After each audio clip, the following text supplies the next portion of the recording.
Okay, so a lot has happened since I last did a video. We've had some really big sports stories. I mean, Tyson Fury beating Devontae Wilder for the third time.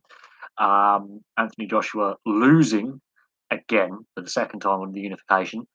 Um, the crowd unrest at several Euro World Cup qualifiers in Europe, including the England-Hungary game. But one of the Albania games, there was a lot of crowd disturbances. The announcement of the NRL's expansion team being the Redcliffe Dolphins as the 17th team to begin playing in 2023, with Wayne Bennett announced as their first head coach. So he's officially left South Sydney, and he obviously will be on the player recruitment for the 2023 season and beyond. And of course, the Newcastle United takeover, which there is going to be a debate: is it good or bad for football? I think a bit of both. The fact it was prolonged as long as it was, the fact the other 19 clubs tried their best to block it. The fact that they're in their defence, what they were trying to block it was it's going to create more competition for the league. Um, the takeover itself is not the biggest takeover financially that we've seen in English football, but the actual wealth behind the Newcastle United takeover with the Public Investment Fund of Saudi Arabia, which has also got some British money involved as well and some American money involved, is well 300 billion or something. It's the most valued. Well, it's now the most valuable ownership group in world football. It puts the City Group to shame, and of course, there were those kicking off about human rights abuses, but there are several clubs owned by Chinese, Qatari, Dubai based interests. These are countries which have shocking human rights records. Let's add Saudi Arabia to the list. There's also, criminal ownership of clubs as well, where there's links to organised crime. No one complains about it. No one complained about it then. Why should they complain now? It's called hypocrisy. Um, it does create interest what's going to happen in the January transfer market. Steve Bruce's job. How long is he going to remain Newcastle manager? In the short to medium term? Will he see out the season? Will he be there come January? Will there be a new manager? Uh, will he be manager by the January transfer window? Is his time up? Um, I think Steve Bruce. While he wasn't the most popular appointment, you have to have some sympathy knowing that he doesn't know whether he's going to be manager much longer. This is, I think, a problem a lot of managers face when there's a takeover. It happened at Chelsea with Ranieri. Very quickly, he was there when Abramovich took over. Very quickly, he was replaced by Mourinho the following season. This happened at Man City. Um, didn't happen at Man United, however. Ferguson was kept on by the Glazers until he decided to retire 7 or 8 years ago. Um, Other clubs when takeovers happen, the manager's out the door and a new manager is in short order, normally in time for the next transfer window. Some clubs keep the manager in place, other clubs move them on. It's all part of the part parcel of the merry-go-round that is management. It'll be interesting to see who ends up managing Newcastle United in the long term, who the new owners believe is the person to take them forward. How much money is it? A manager who's available? Is it a manager they've got to buy out of a contract? In regards, is it good or bad for football? I think it's good for Newcastle United, and it's actually ironically good for the Premier League in the sense that it creates more competition at the top end of the table. Should obviously they get the right signings and the right squad put together, and they can stay as competitive as possible until January, because obviously we've seen with other takeovers like Fulham, they've become yo-yo clubs, and of course Newcastle have become that sort of. They had a couple of relegations under Mike Ashley's ownership. He's tried to sell the club now for several years. The fact it's finally gone through after an arbitration meeting says there needs to be changes made to club takeovers. Obviously, the fact it was blocked and the process was dragged out last year for a lengthy period of time during COVID, and then the deal stalled. People thought the deal was over. We knew there were bids on the table. There was interest there. But this is a process that's been going on now for the best part of 4 years, under 4 or 5 years under Mike Ashley's ownership. He's been trying to offload the club for some time.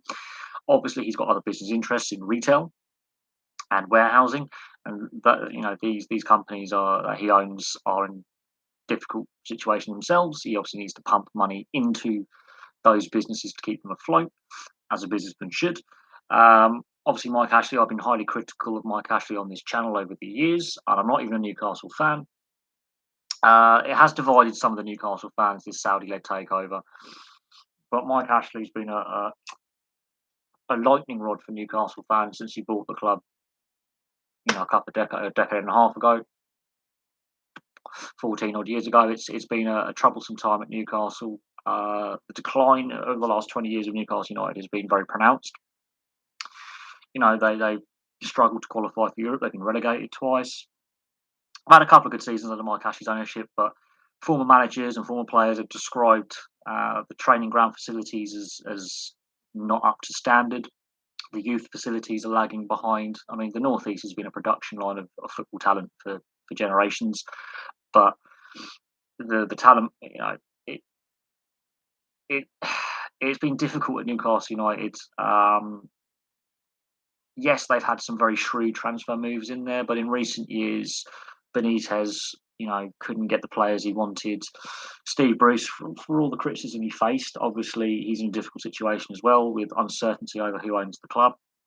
Before that, you had Keegan, you've had a whole host of managerial appointments. I think Alan Pardew was possibly got the best out of what was available with transfer funds and got them to their highest league finishing position under Mike Ashley. Big Sam turned down the offer to manage them again.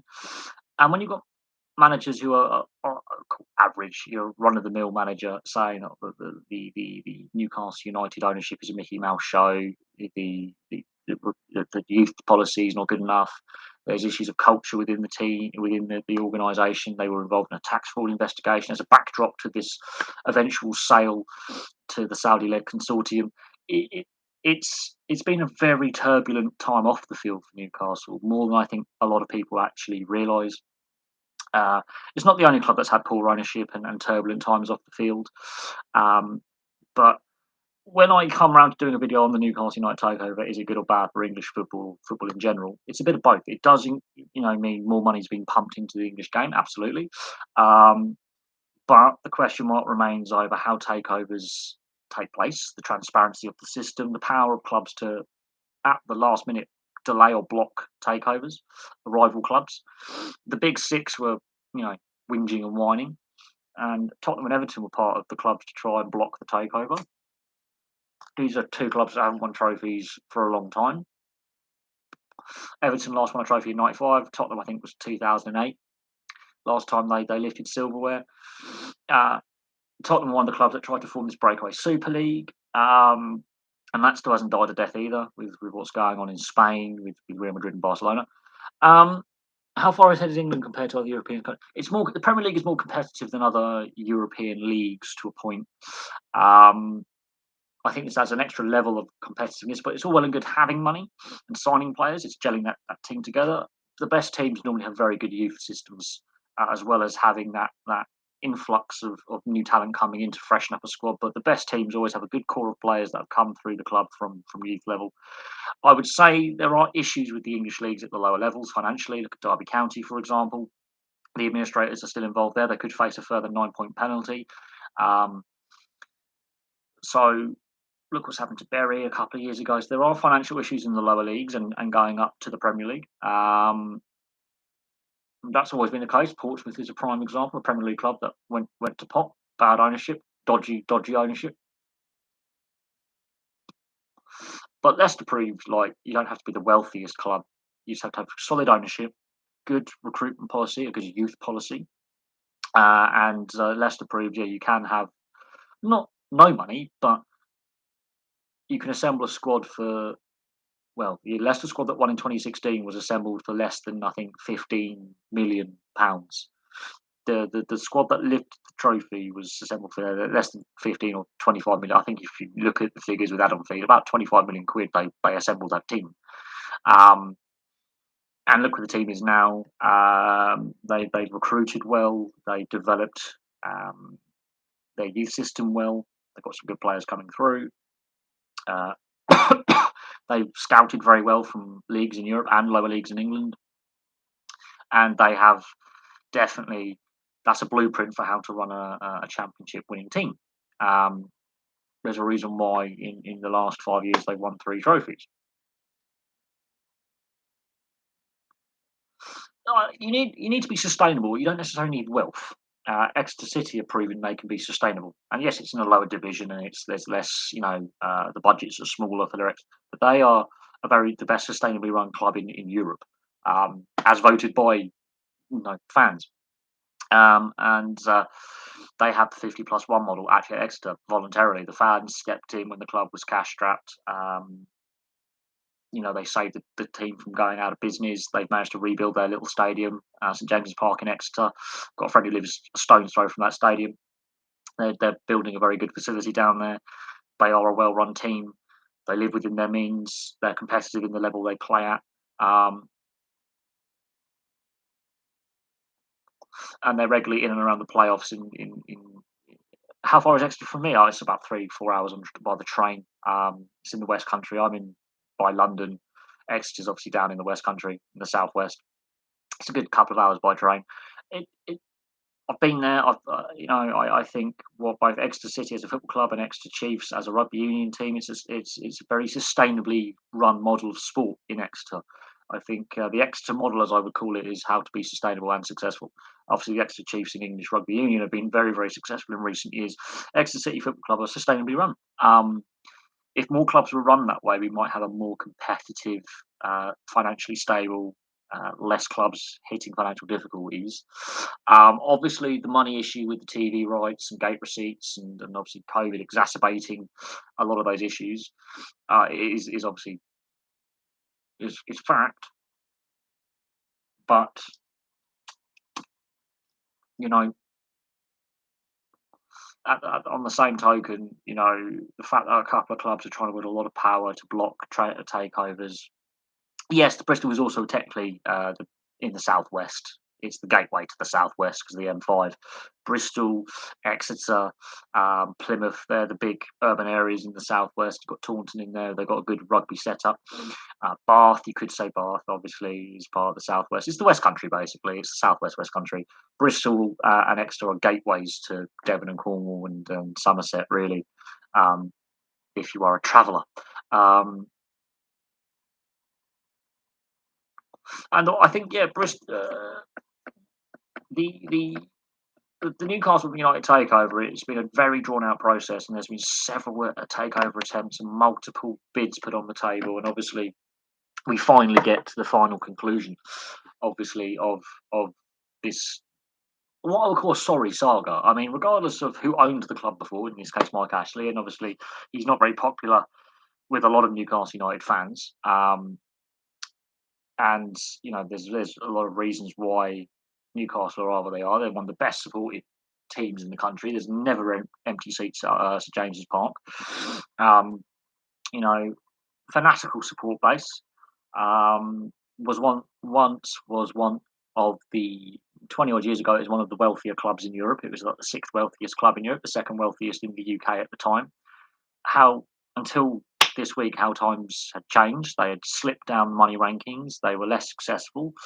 I mean, yeah, they got to two FA Cup finals in '98 and '99. They narrowly missed out against better teams on the day, in Arsenal and Man United. But they were challenging for titles. They were in the Champions League. They're in the top. Well, I think one season they finished second by a point. The decline was rapid and quick.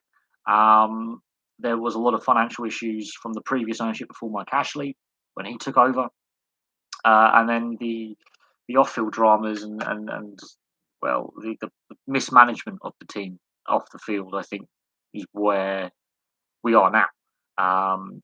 They had some brilliant players play for them, world-class players play for them. You know, from where they were to where they are now, okay, admittedly they've now got the money, but for another 2 months they can't sign any players. The situation with Steve Bruce's management, you could argue he's taken them the furthest in the FA Cup under Mike Ashley's reign, which is a positive. At the same time, some of the signings that have in recent seasons the transfer. I mean, Benitez and Benitez kept them competitive with a shoestring transfer budget. And you're discussing about wealth to be sustainable. You don't need wealth to be sustainable, but unfortunately, to be competitive, if not sustainable, competitive, yeah, you need to have the money's gone too far. I think that's where the negative side of it is this takeover good for English football? I think the money's gone too far. Um, it's unbalanced the game. It means like clubs like Ipswich, who actually back in the 80s were, an underdog story. Norwich getting to the Cup Winners' Cup, Oxford United winning the League Cup, and becoming less and less likely. Um, the it has completely their money has completely unbalanced the whole footballing landscape. Generally have one or two dominant sides in an era of a 10, 15, 20-year period. Obviously, Liverpool and Man United fans will argue about who's the best historically in England, but other clubs have been at the top table, winning consecutive titles and being competitive for lengthy periods. It is very cyclical. It took Liverpool 30 years to win the league title again, which means they've won it twice in my lifetime. Could they go another 30 years? I don't think so. Not with Klopp at the helm. I think Klopp's here to stay. I think they've now got a sustainable model. But Liverpool wasted huge sums of cash on some players who just didn't fulfil their potential or didn't pan out. They had a lot of missteps. Yeah, they won a few FA Cups and League Cups and Champions Leagues and UEFA Cups in that period of not winning the league. But so they kept the silverware coming in, but it wasn't consistent. It wasn't every year they were winning trophies. It was sporadically throughout a period of time. They've come close a couple of times to win in the Premier League eras before they won under Klopp. But yeah, now Liverpool seem to have got that winning, you know, edge again. This is what clubs like Tottenham want, but Tottenham's become a shambles. Good start to the season. Doesn't help when you're having multiple international breaks. Obviously, with the World Cup being played when it is, that's going to cause massive fixture congestion next year. But we'll see what happens January onwards. Wherever Newcastle are in the table at that point will be interesting when they start signing players and when they offload players. They've got a handful of good players at Newcastle. I think, yeah. Obviously, Steve Bruce, Rafa Benitez before him were very constrained with the transfer budget or lack of. They were forced to sell a lot of their better players, which obviously hasn't helped. But they've had some great players play for Newcastle, some brilliant players, and they bought them cheap and sold them on for good money. And that's what Newcastle unfortunately have been, is a selling club. Of course, they've ended in the Championship twice. They've had 2 relegations in there, which doesn't help. But Newcastle have gone a very, very long time, like 2 or 3 generations without any silverware. A generation since their last FA Cup appearance in '99. I mean, there's a whole host of kids, and there's a whole host of players playing in the Premier League who weren't even born when Newcastle last appeared in a cup final. That just tells you something. As I say, the fan base, they can sell out a stadium week in, week out. The fan base is fanatical, it's passionate. But yeah, the new job. I mean, I started it last week. It's been first paychecks tomorrow. Very busy. Short staffed, so no surprise there. High staff turnover, so there is obviously issues where I'm working now, but it's more money than what I'm on, and it's local. And apart from the next couple of weeks, I'll be getting a lift into work every day, so it's not going too bad. Could be better, could be worse. Obviously, it's not perfect. Been out of work for 2.5. Been signed off sick for 2.5 months, not working, getting back into the string of things. Still not 100%. It's been exhausting for the last 2 weeks, but it's going to be paying the bills, keeping a roof over my head, and keeping food in my belly. So I can't complain on the work. But I don't think I'll be there long term. But I think it'll get me through until next year sometime, and then we'll look for something more appropriate. And so we'll go from there. But it's going all right. We've had a few hiccups in getting to and from work, but it's going okay. It's local, so I don't have to worry too much. I know a lot of the area I'm working in, so it's not too bad. I mean, it could be better, obviously. But yeah, the NHL season has now started. Seattle Kraken obviously lost their first game, which is unfortunate. they're an expansion team. I think Vegas obviously is the exception rather than the rule. And obviously with the NRL, we've got another expansion team in another league coming in 2 years' time, and they've already named Wayne Bennett as coach. So it's going to be interesting to see what players they recruit to that new team. It means an odd numbered league, which means a team every weekend is going to have a rest weekend. That's a nightmare for fixturing. It would have been better if they announced 2 expansion franchises for the NRL. Unfortunately, it is what it is. But the TV companies still get to host the same amount of games every weekend, so it's still within the current media agreement that the NRL has signed with its media partners. It just means every team gets an extra weekend off. It means, do we lose the bye rounds? Quite possibly. Every team gets 2 weekends off a season. I think that's the bye round's gone for state of origin. But it does increase the player base. Now, in the short term, yes, you're spreading the talent around, but then the talent will improve.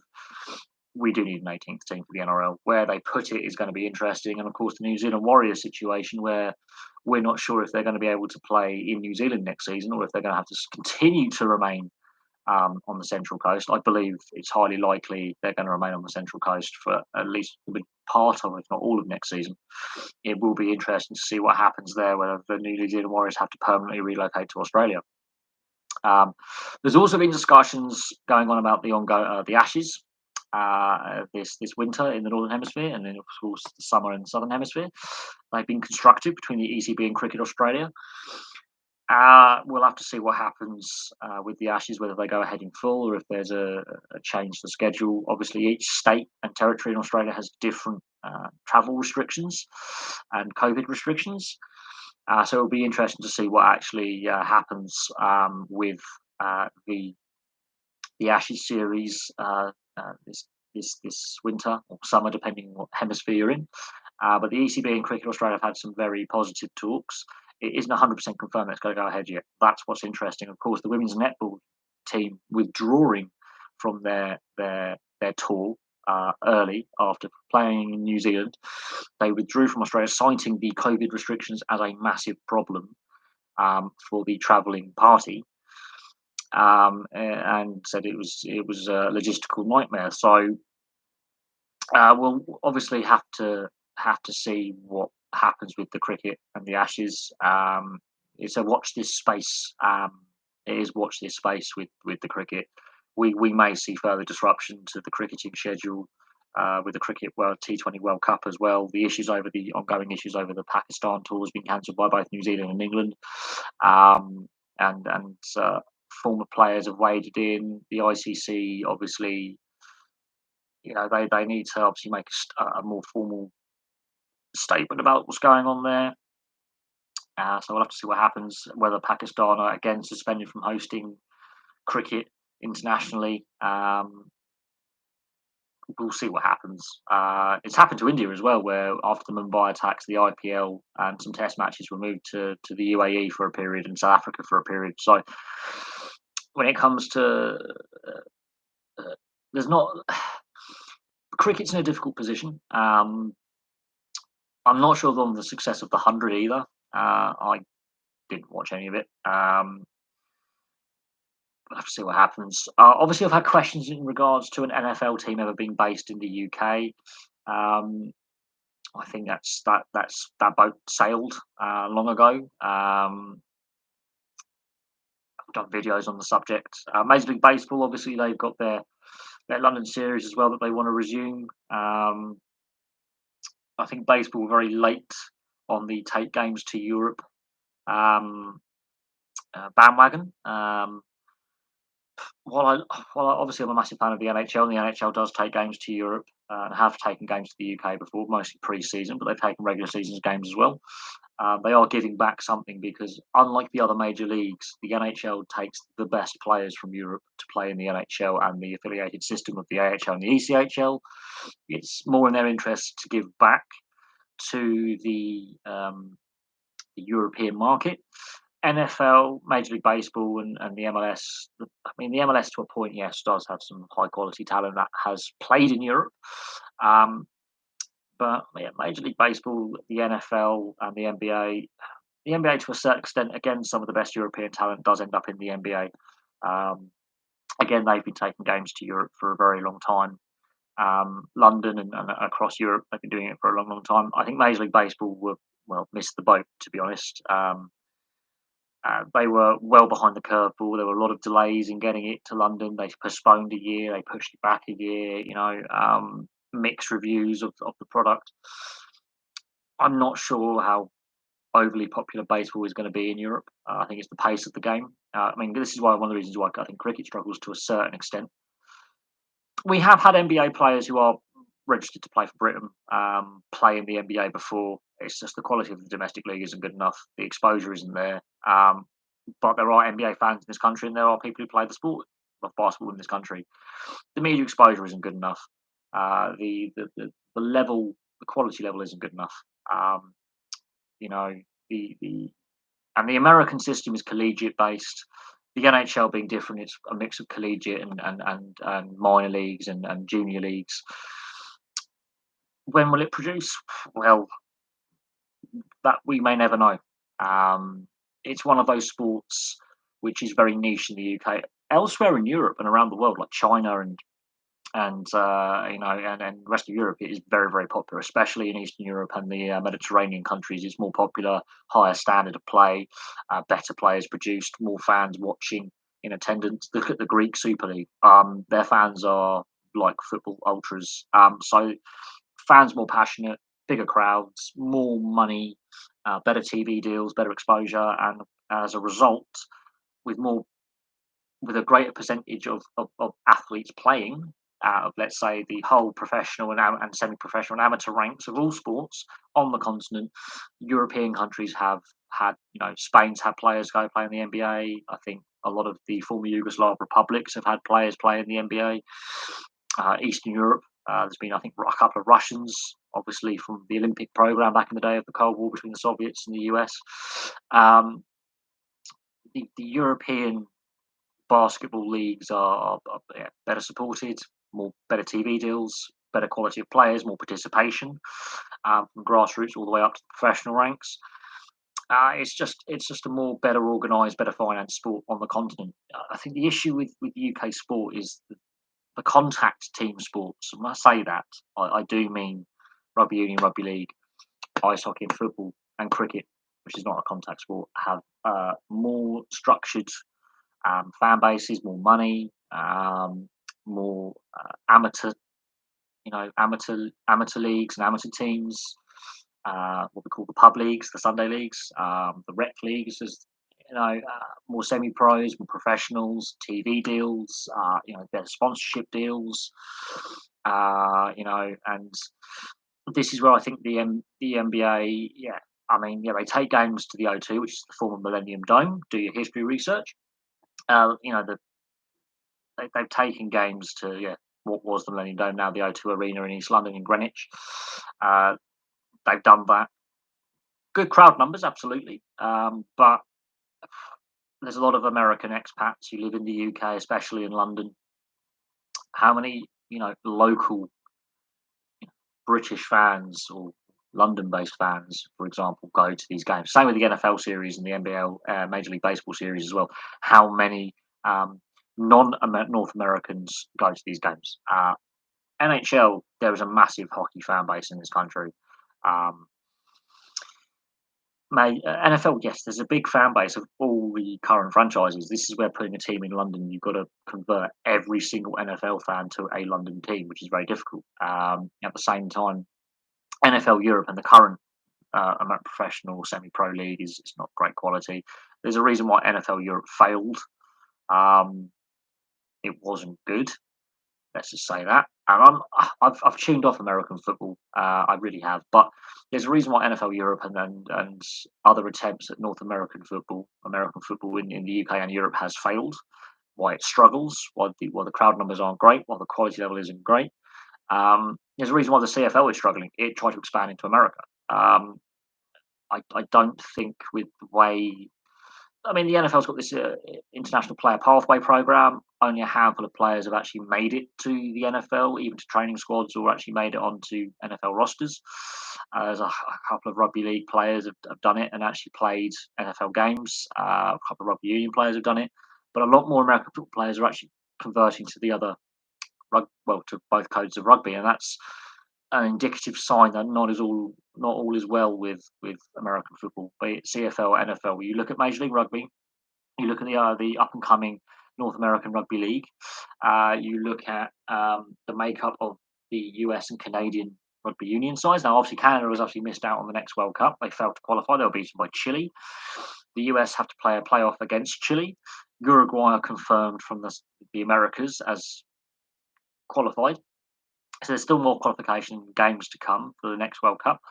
And the USA or Chile could miss out. And that could be interesting. If Chile make it and the US don't, that will be very damaging to US rugby union. But they are, if you look at the makeup of Major League Rugby teams, the amount of ex-American football players, be it CFL for obviously for Toronto and NFL and collegiate for the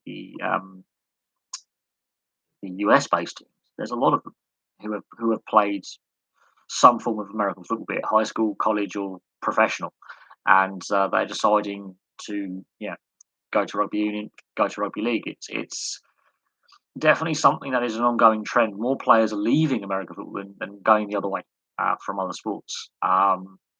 We've had some experiments with Valentine Holmes and Jared Hayne, and obviously Christian Wade with the Buffalo Bills is more of a success story because he's sticking around. He's really not giving up on he's still young enough to have a good 5-6 year career in the NFL as a running back or a wide receiver or a catch returner.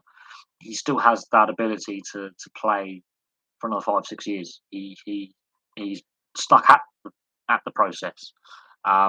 He's a lot smaller than what people expect him as well from a rugby union player. But Christian Wade is a reason why you shouldn't give up on a player and write him off at club or international level. And he is actually the record try scorer for tries in the English Premiership. And the England setup gave up on him. And I think that was a fatal fatal error. I haven't been to a Blackburn game in a very long time, but yes, my streak is still intact. Every Blackburn game I've gone to, they've won. I haven't been to a Blackburn game in about 15, 16 years, so I don't know if I was to go to a game at any point in the coming seasons, will that streak continue? It's been a very long time. It's been a decade and a half since I went to a game, so I was in my early teenage years the last time I went to a Blackburn game. It's been a very, very long time. But I have fallen out of love with association football, soccer. I've fallen out of love with the sport. I didn't watch any of the the World Cup qualifiers or friendlies that we've had in the international breaks. I've watched not a single international since the start of the season.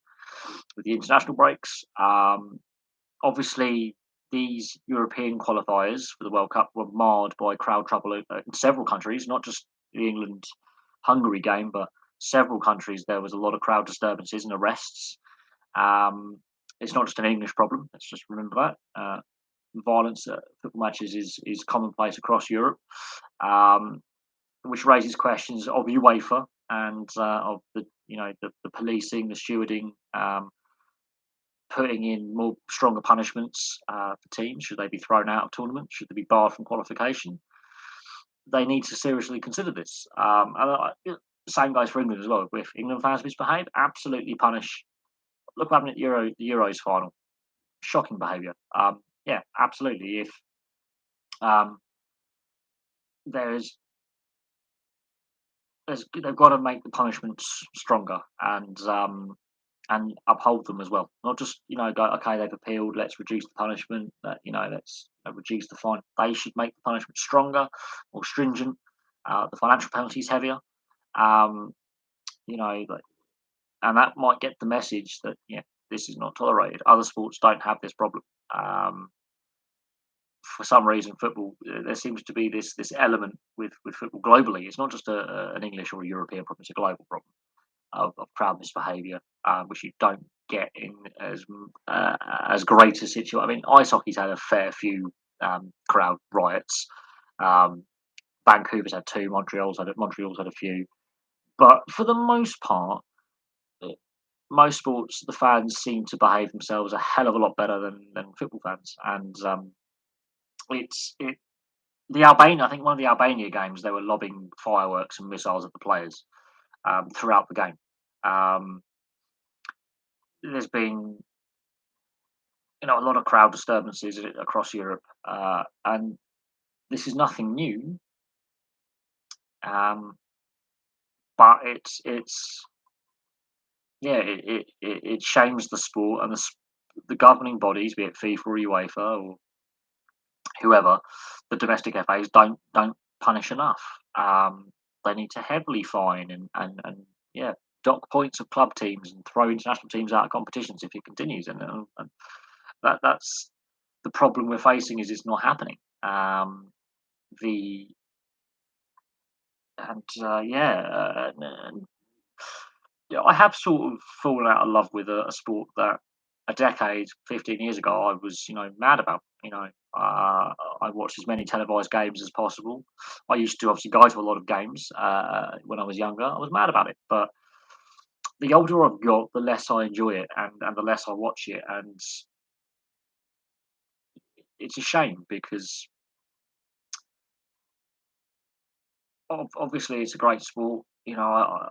I played it, I've watched it, I've been in grounds, I've absorbed the atmosphere. But other sports just tick the boxes more for me, and other sports do have a lot of issues, be it on and off the field, or on off the ice, or off the court, and on the court. Every sport has got problems, but for some reason, football's got, I think, a lot of issues that it's not facing up to. There's a massive financial disparity and money problems. Um, the you know plans to have a World Cup every 2 years. I mean, how out of touch are FIFA? They're chasing the money. Money has unfortunately distorted the game, the sport that so many people love, and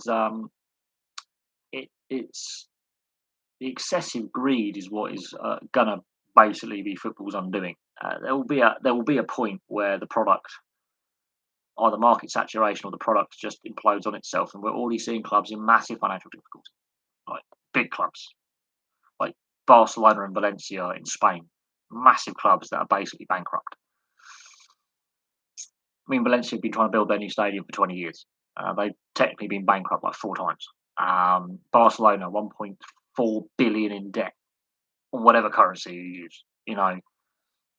The fact that Barcelona are in that financial difficulty just shows how badly run and toxic that club is behind the scenes. And I think the Neymar transfer now explains a lot why he got sold for so much money. There were clearly money issues long before the pandemic, long before any of this came along. You know, Barcelona were in serious trouble financially years ago, years ago, and it's caught up with them. And I did say that before COVID, when Bury, a very small regional club in the lower level of the professional pyramid in England, went out of business just over 2 years ago, that the money bubble was going to burst. And I predicted between 5 and 10 years, big clubs would be in trouble. We've already seen big clubs in trouble before, but a whole host of clubs would announce massive losses, record debts, unsustainable debt, and then COVID strikes. COVID sped up the process. There is too much money in the sport. You can have too much of a good thing, and not enough of that money is reaching the grassroots levels like is meant to. And you have to ask the question with Barcelona: where's all that money gone? You have to ask the question: Real Madrid, where's all the money gone? Tottenham, we know where the money's gone on a stadium and an empty trophy cabinet and an overpriced squad and sacking managers and compensation payments. Mourinho is laughing all the way to the bank. Pochettino is laughing all the way to the bank. Nuno Espirito Santo will be laughing all the way to the bank. Um, the fact he was the ninth choice of manager tells you that, yeah, no one wants to manage. Um, the fact that so many high-profile managers who manage at the top level either turned it down or the talks failed tell you that something is not right with Spurs. But yeah, I mean, we haven't even touched on Fury beating Wilder for the third time. This is why I think boxing's got problems. The constant rematch clauses. Again, a sport that's got too much money at the top end, not enough at the bottom end, and has lost a lot of its appeal. Boxing's got problems. There's no unified world championship belt. You've got 4 different world championship belts to fight for. Um, you know, there's no overall global governing body to oversee the sport. Corruption is rife within boxing. Steroid use is rife within boxing. Recreational drug use is rife within boxing. Same can be said for rugby league. There is no universal over global governing body, which is where rugby union on the international stage has that step up because it has World Rugby. This is where football has FIFA. It has that step up. When you have a global governing body, your sport is generally better organised and more financially viable. So while rugby league's got problems, especially in Europe. Australia, not so much because they've got the Australian Rugby League Commission, which is a stable force. There's a lot of infight politics involved with Australian Rugby League. Um, it's not necessarily the best governed sport, but it's the fastest growing sport in Australia and further afield because of the pandemic last year, because it started up when it did, before any other professional league did, the NRL. They attracted a lot of, especially North American fans who needed a sports fix. And this season, there's obviously been a lot of controversy with the NRL in regards to the rule changes, especially mid-season clampdowns on foul play that lasted a few weeks, chaotic. Rule changes mid-season, that cannot happen again. If you're going to change rules, change them the following season. Um, there's a lot of there's been a lot of rule changes with rugby league in Australia and the NRL in the last 2 seasons. They need to take pause for a season or two, allow these new rules to settle in, um, and yeah, refereeing consistency and the NRL bunker, they are under review. There's a lot of calls, a lot of fans and media are just exasperated with the officiating. And as a neutral for 15 out of the 16 clubs, soon to be 17, I watched a lot of games where I was scratching my head with the inconsistency from game to game, let alone from round to round, week to week, beginning of round one of the season to round 25 and then into the finals. The inconsistency, what is a penalty in round one should be a penalty in the grand final. What is not called a penalty in round one should not be called a penalty in the grand final. Plain and simple. Play with the same rule book for the entire year and referee consistently for the entire year. I mean, that's we've had the same discussions in the NHL. We've had the same discussions in the NFL, Premier League, football, rugby union. If you're going to make rule changes and rule adjustments, leave it for a couple of seasons. Let that rule adjustment or rule change bed in, then review, and then either pull back or add an extra layer. Try not to overcomplicate it. This is where football with the offside and handball rules has gone wrong with the use of VAR. This is where rugby union, rugby league have gone wrong with rule variations and experimental rules, and they've got it wrong there. AFL's had its own problems with its product. Brilliant athletes. I do like watching AFL. However, the game can be messy at times and needs simplifying a little bit and tidying up.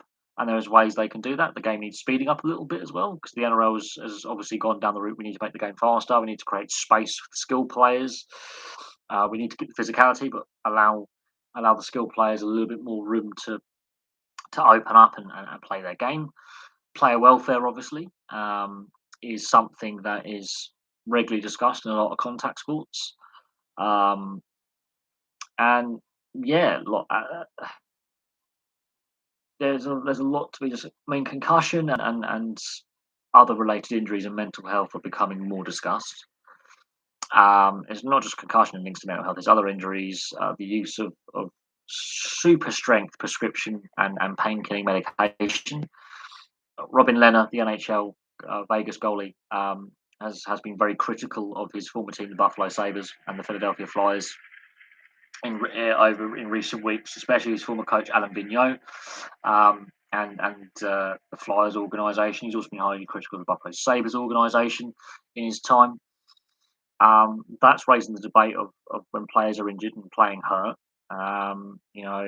Obviously every player wants to play every game, and every player in a contact sport will have that little niggle, that little sore shoulder, that little sore knee, maybe a bit of a sore back, There might be a slight muscle pull. There might be some, like, a hairline fracture in like a wrist, or a cartilage issue.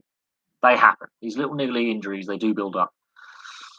Look what's happening with Jack Eichel and the Buffalo Sabres. He's arguing that he wants a certain type of surgery. Um, the Buffalo Sabres, there's no. He's been stripped of the captaincy. There's no date on his return. Ongoing trade speculation, and Robin Lehner used to be his teammate at the Buffalo Sabres. Has been highly critical of the organisation and the medical staff there.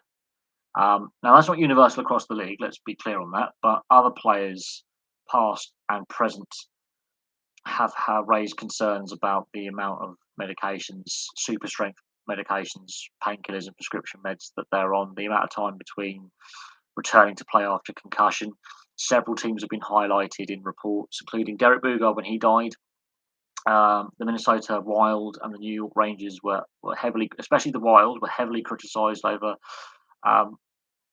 his health and care when he was injured. And obviously, he was pretty much an enforcer.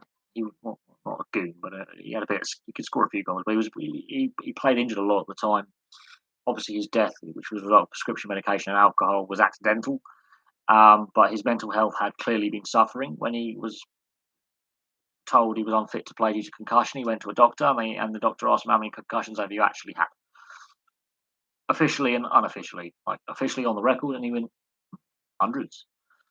The Minnesota Wild were heavily criticised by his family, heavily criticised by independent experts in regards to his care.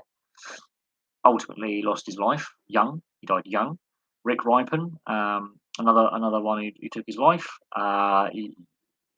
Wade Belak, another player who I actually saw play, unfortunately, obviously, died young as well. And these were the tough guys. And all hockey players are tough, but these were like the gnarly bottom line forward, fourth line forwards, big physical. They were there to fight basically, and intimidate and lay the big hit, shut down players. They could score a few goals here or there, get a few assists, but their primary role was to rough up opponents. Off the ice, brilliant individuals, gentle giants. On the ice, different characters. They had a role. They were role guys, energy guys, but 3 untimely deaths in a very short period of time raised the question over player welfare, not just to do with concussion, but playing injured, the medications they were given, the supervision of the players taking these medications. And so, yeah, the NHL were heavily criticised. The same can be said of the NFL with the CTE lawsuit, and the NHL was feeling the heat as well. Obviously, players know they're going to get concussed. It's how you deal with a concussion and not rushing players back. And we've seen players retire due to concussion-related issues. And it's a debate that's been had now for a long time. Same in rugby union, rugby league. They're now facing the same challenges that the NFL and the NHL have been facing for the best part of 15 years. And some of the payments the NFL are agreeing to pay out, they're paying the bare minimum.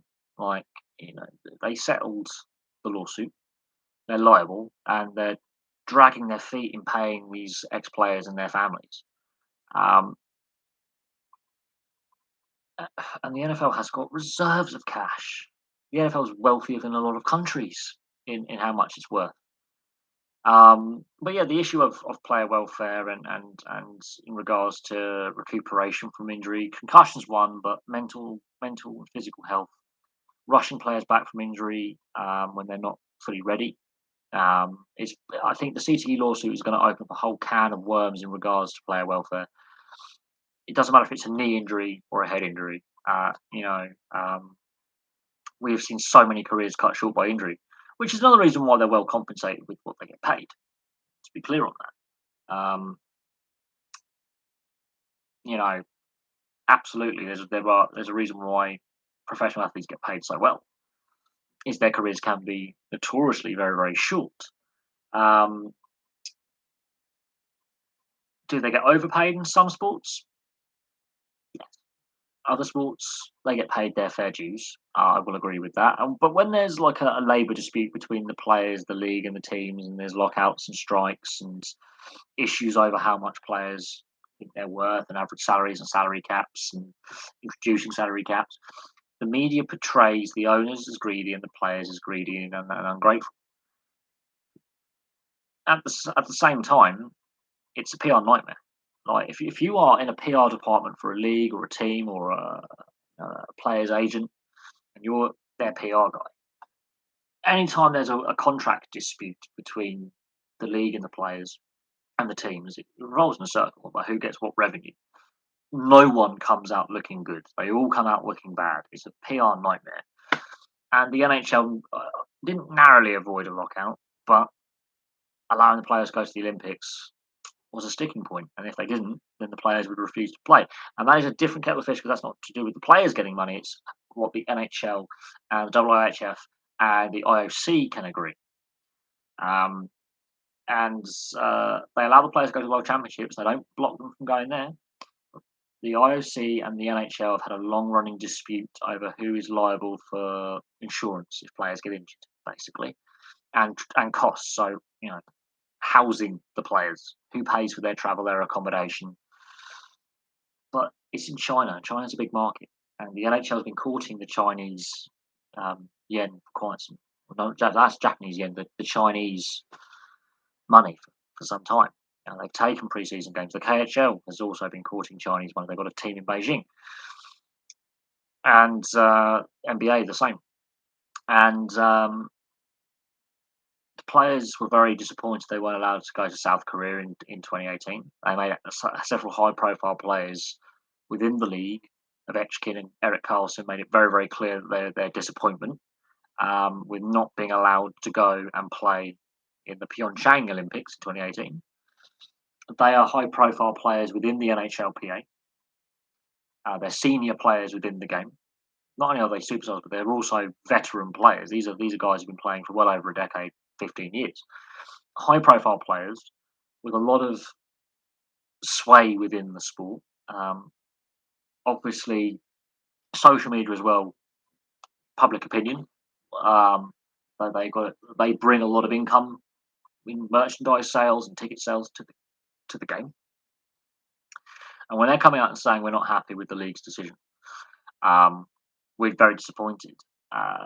That's basically them saying their bosses, we're not happy with this. And when obviously the shutdown happened last year and the return to play and the collective bargaining agreement, this was a sticking point, participation at the Olympics. And it was all down to who is liable for player welfare, basically the insurance payments if players get injured and their costs of playing a tournament for 2 weeks overseas. And they had to weigh up the cost of the league plus the revenue that could be generated by merchandise sales of the player's image via the NHLPA and what that could bring with a wider audience in China and globally to the NHL seeing the best players on the ice because the ice hockey is the biggest event at the Winter Olympics alongside the men's downhill. They're the two biggest events at the Winter Olympics and the bobsleigh. Biggest events. The showpiece is the last medal awarded. It is the showpiece event. And just imagine having all those superstars available for their countries, which you don't always get at the World Championships because the Stanley Cup playoffs. Imagine the further interest created in the NHL. The financial boost at a time when the NHL is trying to recoup losses and mitigate losses, reducing the salary cap increase to 1 million per year per annum. They were, it's going up by a million a year. There was talk about a flat cap. We'll see what happens. Think of that revenue boost the NHL would get in the long term, not the short term, the long term. This is something that is an ongoing issue. Obviously, they went to the Nagano Olympics. They obviously went to Salt Lake City. They went to Turin. They went to Vancouver because they had 2 out of the 4 previous Olympics before Pyeongchang were in the US and Canada. So they were in the North American continent, which helps with TV deals and exposure to the domestic audience. But it's Sochi they went because there's a lot of Russian players who play in the NHL. They didn't go to Korea, and that was disappointing as a hockey fan. Very disappointing. But the same issues could be said in regards to football, soccer at the Summer Olympics. Not the best talent always available to play there. Under 23s with three overage players allowed. Basically, under 21s with a couple of under 23s and three players aged over the age of 23 allowed to go. That's the Olympic rules that are in place with the IOC and FIFA. And again, it reduces. I mean, they have obviously some great talent has played at the Olympics in the football.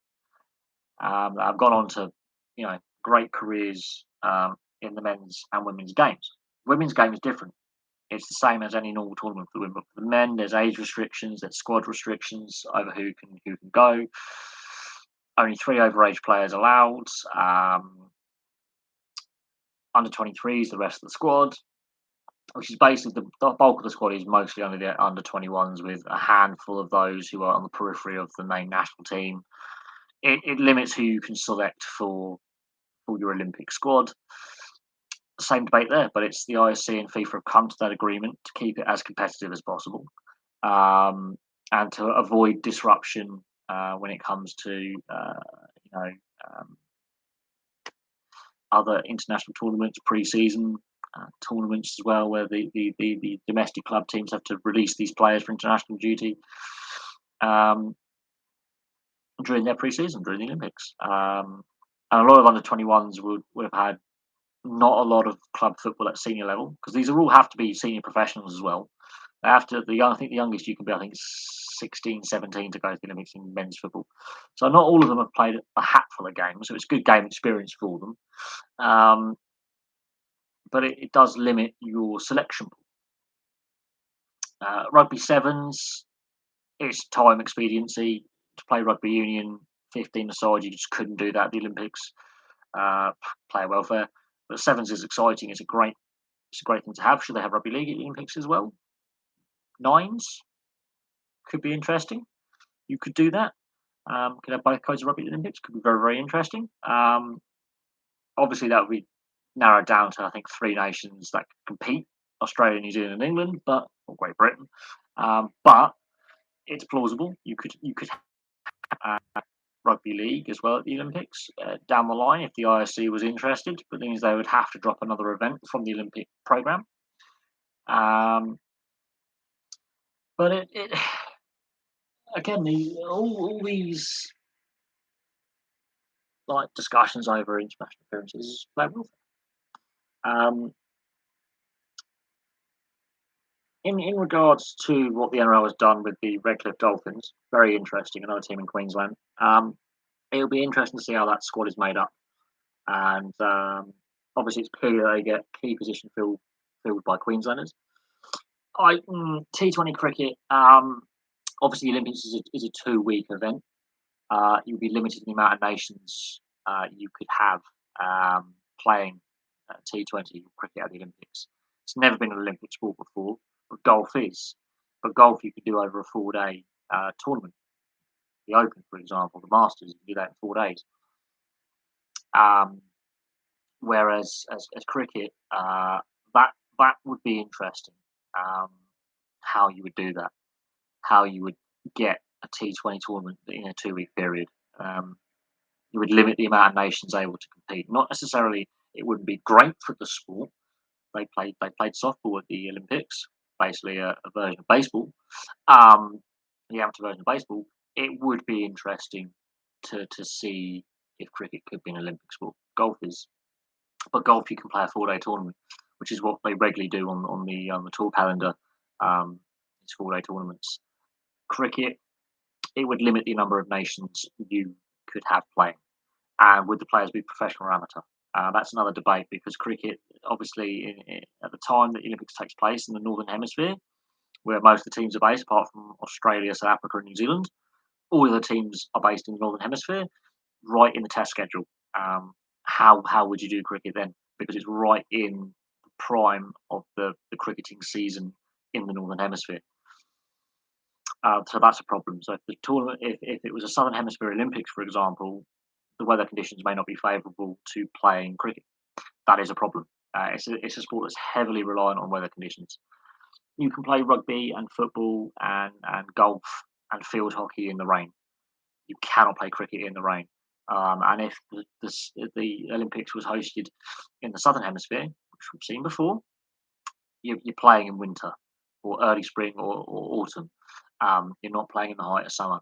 And cricket obviously is a sport that needs dry conditions, and that is a problem. And not every nation in the world plays cricket. That is another issue. The host nation would have to form a team. How good that team would be very limited. So if, let's say, Beijing, for example, which has got the Winter Olympics next February, if Beijing 2008 had cricket, how many Chinese people are cricket fans who actually play the game? There's your problem. The quality of the host nation would be shocking, and they would, yeah. While it'd be nice to have cricket at the Olympics, because of the time it takes to play a game, and T20 is a great format. Don't get me wrong. We could have it in T10, 10 over game. It should be smash and bash, quite literally.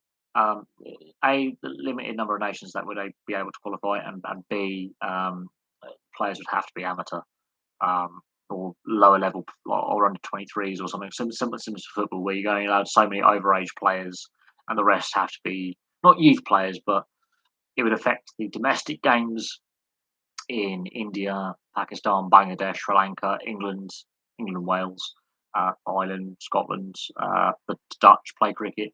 The West Indies. This is prime Test cricket period. Prime one day internationals. Prime T20. It would definitely have caused massive logistical problems for the Northern Hemisphere teams. But the Southern Hemisphere countries, their domestic seasons is winter for them, so they're not playing any cricket, but they're touring in the Northern Hemisphere. So they're not. So again, it would favour the Southern Hemisphere teams to an extent.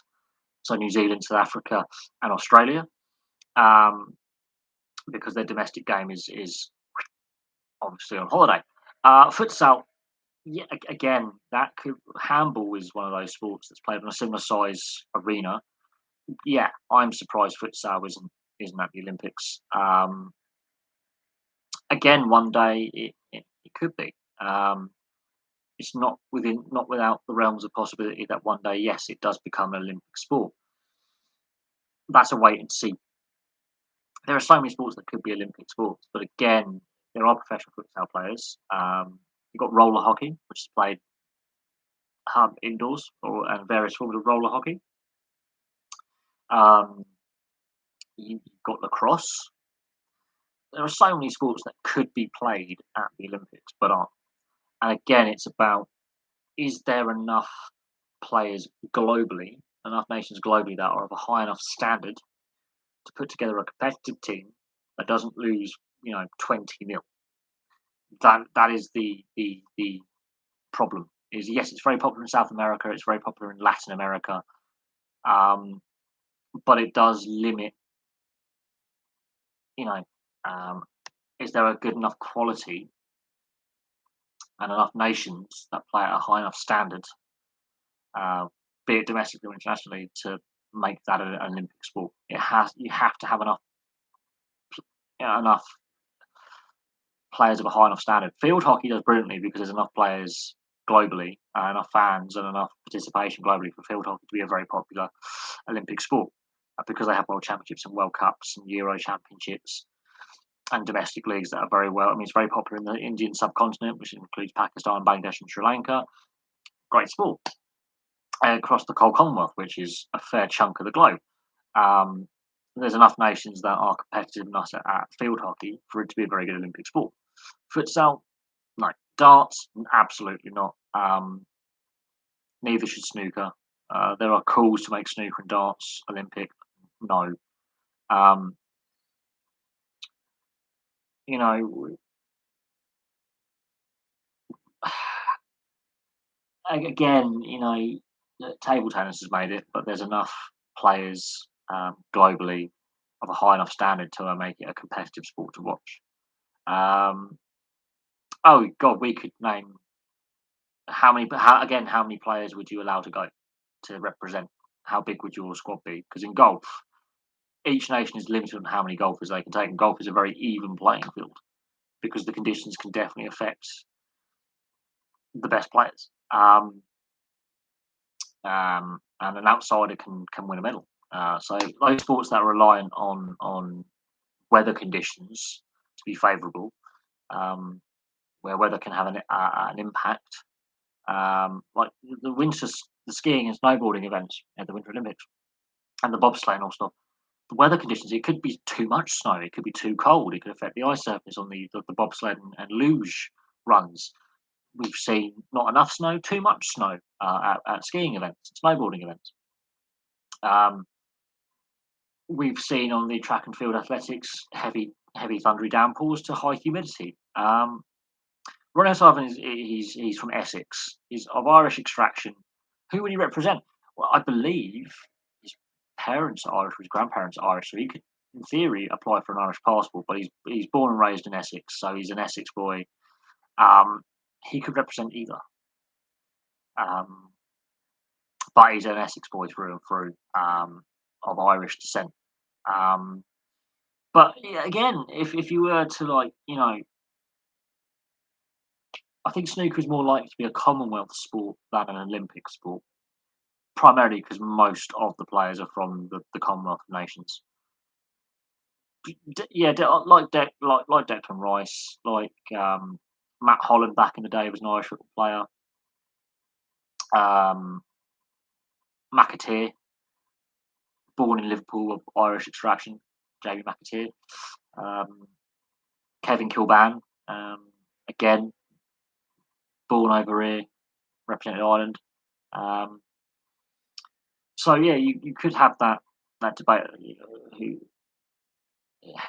This is where international selection rules need to be looked at as well. So there isn't an abuse of the system. So a national team or a national program, be it World Championship or Olympics, can go, oh, you've got a tenuous link, be it residency or a grandparent.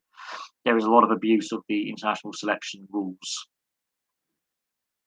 Like Chris Froome has represented Kenya at the Olympics and the Commonwealth Games, yet he's British when it comes to the Tour de France. Ridiculous. Ridiculous. You represent Kenya at Olympics and Commonwealths and also represent Great Britain. Ridiculous. Um, Quite a few Australians and New Zealanders could represent Great Britain because of parentage, be it one or both parents or grandparents. It all comes down to, do you have a greater chance in your team sport of winning a medal with one country, or do you have a greater chance of better funding with one country a lot of the time? On international sport, in professional sport, rugby union and rugby league, I've seen this a lot. Um, Football's starting to go the same way, where a player gets residency or has got that tenuous link with a grandparent or a parent. Where Declan Rice's situation is a prime example. That was handled badly by all parties, in my opinion. Um, that's my personal opinion on that one. It was badly handled by all involved. Um, his social media accounts didn't help his case, with some of his social media content that was inflammatory, depending on your the community. Let's just say that, both in Ireland and over here, there was certain things on his social media account that were distasteful when it came to a political and social level in regards to Irish republicanism and loyalism, depending on what community in Ireland, both north and south, you're from. Um, there was some religious stuff in there as well. It it's a difficult one, especially if you're of mixed backgrounds.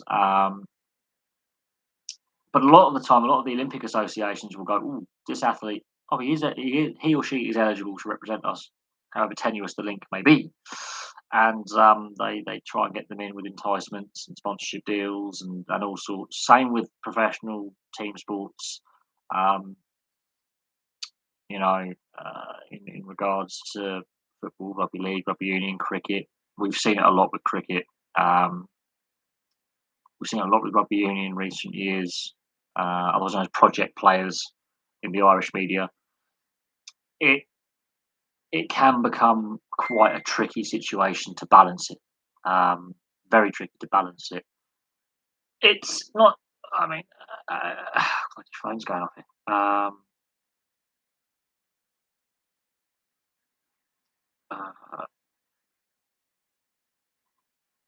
it it's one of them. Like when people say, "Why is this sport not an Olympic sport? Why is this sport, not a Commonwealth sport anymore?" But 10-pin bowling used to be in the Commonwealth Games. I remember that from the late 90s, 2000s. It used to be a Commonwealth sport. Um, there are some sports that are in the World Championships, right? Athletics, some events in athletics or whatever that aren't Olympic. Um, there are some disciplines, sorry, especially in track and field athletics. Same with the Commonwealth Games and the Olympics. There are some events that are not in the Olympics that are the Commonwealth Games, and vice versa. There are some events and sports, especially like track and field athletics, which have been dropped from the Olympics. Some have been added to the Olympics. Some have been dropped from the Commonwealths. Some have been dropped from the World Championships. Um, it, and the constant battles between the various international federations and the IOC are ridiculous. This is where, like, yeah, the NHL having its ongoing battle with the IOC over who is financially responsible for the players' welfare, as in insurance if they get injured, their upkeep, so where their living costs, equipment costs, how much say do the Olympic associations of the countries that are going to the Winter Olympics with the ice hockey as well? How much do they chip in? But the NHL and the World Championships have never had this problem in the professional, era, should we call it, when it comes to the Olympics and then participation in the World Championships. Never had this problem. There's always been a pretty good agreement with the IIHF and the NHL. Um, but when it comes to the Olympics, the IOC, there's a lot of sticking points. And FIFA have had the same. This is where the under 23s with 3 overage players rule comes in. World Rugby with the sevens program, it took a long time to get rugby back into the Olympics. I think the last time it was at Olympics was in the 20s, and the USA won the 15-a-side game back then. And it took a long time of lobbying and discussion between the IOC and what was the IRB, now World Rugby, to get rugby sevens as an Olympic event. Golf. People were very sceptical about golf becoming an Olympic event. Actually, it was rather good at the last Olympics. Not so much at this Tokyo, but the one before in Brazil, in Rio. It was actually I watched the golf event. It was actually rather good. It was good quality. Seeing golf on free-to-air TV for the first time in a long time in a full tournament. You could watch the whole golf tournament in full, which was really nice to see on easily free-to-air, accessible on the internet and on TV. It was definitely a bonus for that sport, which has got its own issues over participation and rule changes over length of clubs and putters, and it's farcical really. Um, but yeah, there's definitely discussions to be had over certain sports going to the Olympics. It's one of the biggest global sporting events. You only get a chance every 4 years to represent at the Olympics in the team or individual events. The and so when it came to the ice hockey, that was a big sticking point in the collective bargaining agreement, massive sticking point. Um, and the NBA could eventually have that kind of sticking point as well with the IOC when it comes to the Summer Olympics. That is a wait and see. Well, rugby could end up having a sticking point when it comes to the IOC and rugby sevens. FIFA could end up having a sticking point, but FIFA is again like the IOC is licensed to print money, but all these professional team sports that have their own World Cups and regional championships. What clubs? are- What club am I most passionate about? Any sport, any league. That's a difficult one. Obviously, I've got my fandom of the teams that I actively support and have jerseys of and love. I think jointly NHL and the NRL, I'm very split.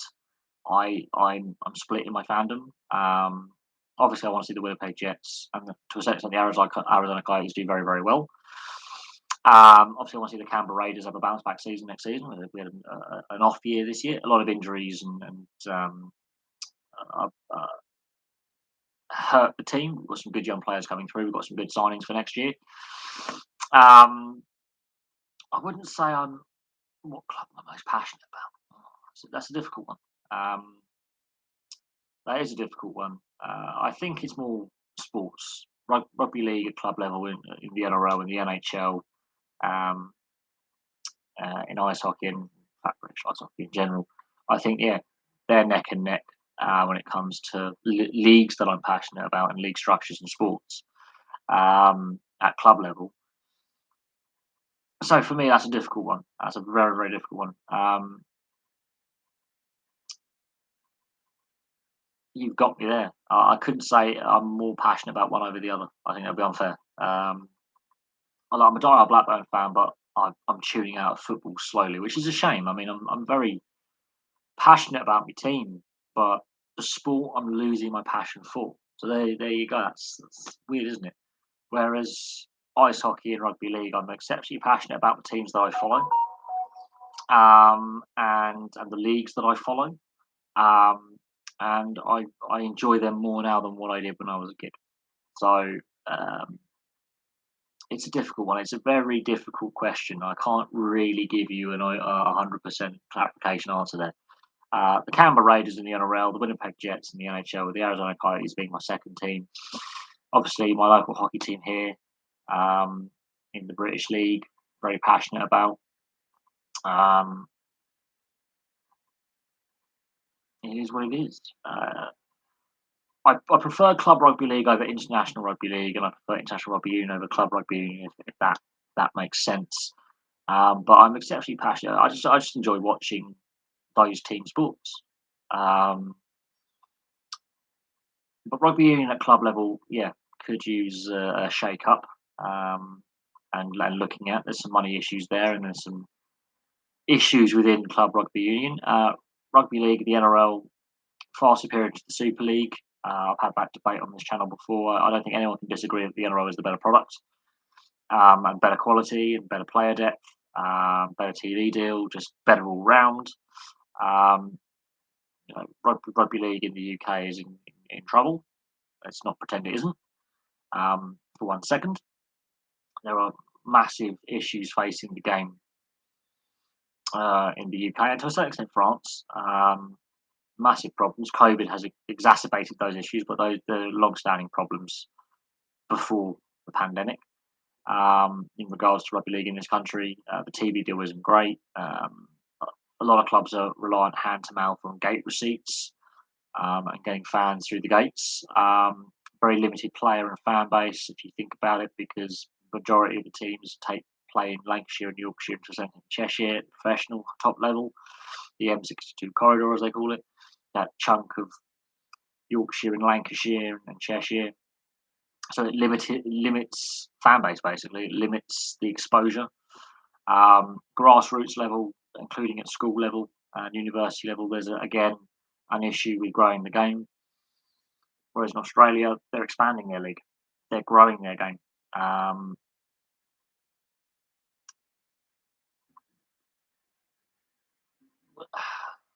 I'm not sure. Oh, here's it's difficult. Ice hockey and rugby league in some markets is expanding, in others it's contracting. Um, Rugby union, the game is growing massively in both North and South America, but there are concerns in the rest of the world of the financial viability of the sport. Could North and South America be this, the injection rugby union needs, both at club and international level, to grow? Um, and that is obviously what rugby union needs to look at. Club football and international football have a lot of problems. A lot of it's financial and financial stability and the distribution of wealth. Um, in a lot of areas, the TV deal is unstable. Money, not evenly spread around. Um, There's issues with corruption and, and yeah, distribution of wealth and sustainability financially of the sport. Um, I don't think it's been run very sustainably at this time. Um, I think there's issues with the financial stability of the sport and the direction the sport is taking. Coming back to the beginning of this live stream when we were discussing the Newcastle United takeover, is it good or bad for football? It's a bit of both. But I do think there is too much money um, in the game. You can have too much of a good, you can have too much of a good thing. It becomes bad. And you know, look at Man City. It took them a long time to actually start winning trophies after their takeover. It didn't happen overnight. Um, it's all well and good having money. Look at Barcelona. They had money. They misspent the money, and they're not in a good position now. It's all a question of you can have a team of superstars and they play crap because they're a team of individuals, or you could have a team that's more workmanlike, lesser known players like a Leicester win a league and then become superstars, but then be sustainable after that, and then win further trophies after that with a lot of the same players that won the Premier League a few years prior. There's a lot of things that need to be, having a lots of money isn't necessarily going to win you trophies or win you success. Because all that, I mean, look at the Maple Leafs and the Rangers before the salary cap in the NHL. They were throwing contracts at players, couldn't win. The Rangers won one Stanley Cup in '94 after their last one. They won one in the modern era, and that was before the salary cap was a thing. The Maple Leafs haven't won since the '60s. The Rangers and the Maple Leafs haven't won a Stanley Cup in the salary cap era. They haven't won. The Rangers have won one Stanley Cup. I think been to one Stanley Cup final in the expansion era, so post 67. These are two of the wealthiest sports franchises in North America. They're the two of the wealthiest NHL franchises for revenue and what net worth of ownership. They have a license to print money. They could not win in they had no little success for many years. Long droughts. Toronto's still on a long drought.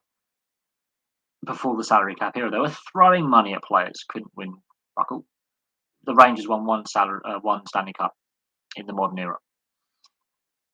They were throwing money hand over fist at players and were not good enough. Toronto, even now under the salary cap, or in the salary cap era, they're over it, but in the salary cap era, a handful of players were on some of the biggest salaries the NHL has ever seen, still can't get out of the first round. So it's all well and good having money, but it's how you spend the money. If you don't spend it wisely and you just throw money at superstar and hope these superstar players can gel as a team and win, you've got it wrong. You've got to have an identity. You've got to have a culture that's positive. You've got to have a good team dynamic, a good team environment, the right coaches in place, the right pathways in place for player development, and it's just not working for these teams. And the Rangers, I think, have the right idea of going forward with their setup, but Toronto, I'm not sure they're going to get out of the first round. They're overpaying a small percentage of their team, which I think harms the depth levels of the team going forward. We're in a salary cap era. Can you imagine if there was no salary cap in the NHL, how much money the Maple Leafs organisation would be spending on players? Same with the Rangers and the Blackhawks. They would be throwing money at players, throwing it at players. Doesn't necessarily mean they're going to win the Stanley Cup. Chicago, the Rangers, and Toronto, their recent history. Yeah, Chicago got 3 Stanley Cups, but they went a long time without winning a Stanley Cup. The Rangers went a long time without winning a Stanley Cup. These are 3 of the original 6. Only one of them has won. Only 2 of them have won since '67, and between that's 4 Stanley Cups in 54 years. 4 Stanley Cups between those two, between Chicago and the Rangers. 4 Stanley Cups. They are some of the wealthiest sports franchises in North America, and they've won 4 overall titles between. Um, that says it all, really. Money doesn't necessarily buy you success. Chicago have had obviously more recent success in the last decade. They're not looking close right now. The Rangers, well, they're improving, not looking close right now. There's some green shoots, but they're not there yet. Um, and imagine without a salary cap, how much money they'll be throwing at players, at free agents, at trades. When it comes to RFAs and UFAs, they'll be throwing money at players. Doesn't necessarily guarantee you success.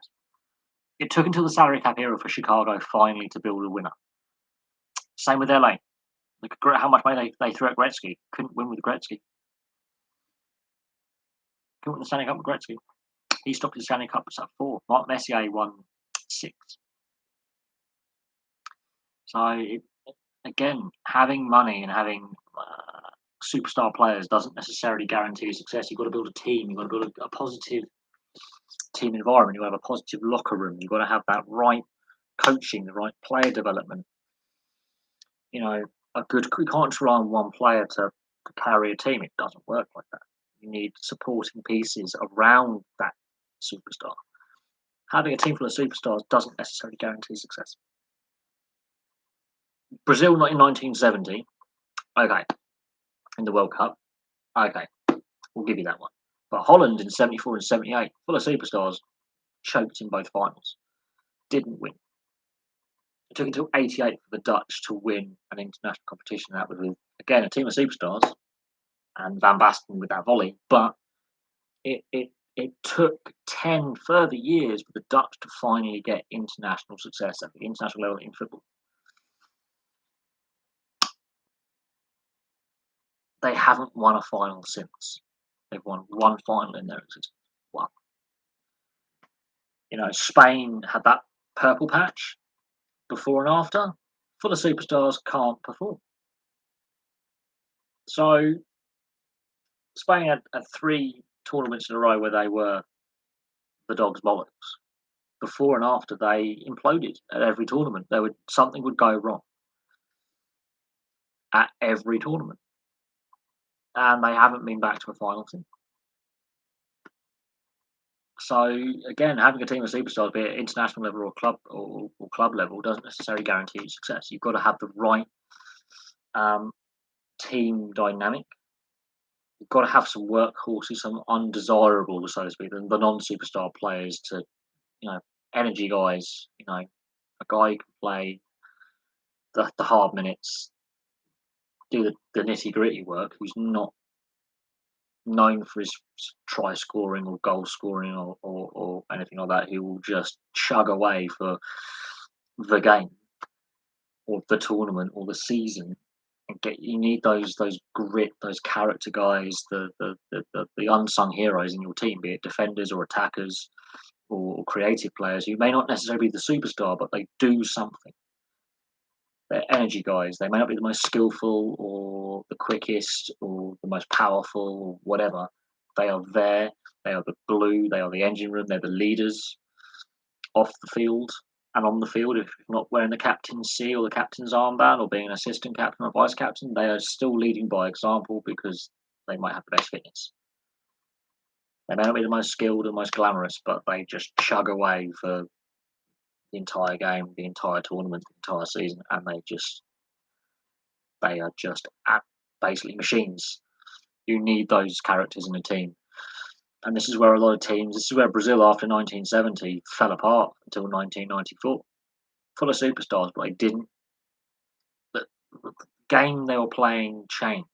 The sport became a different style of football was needed to win.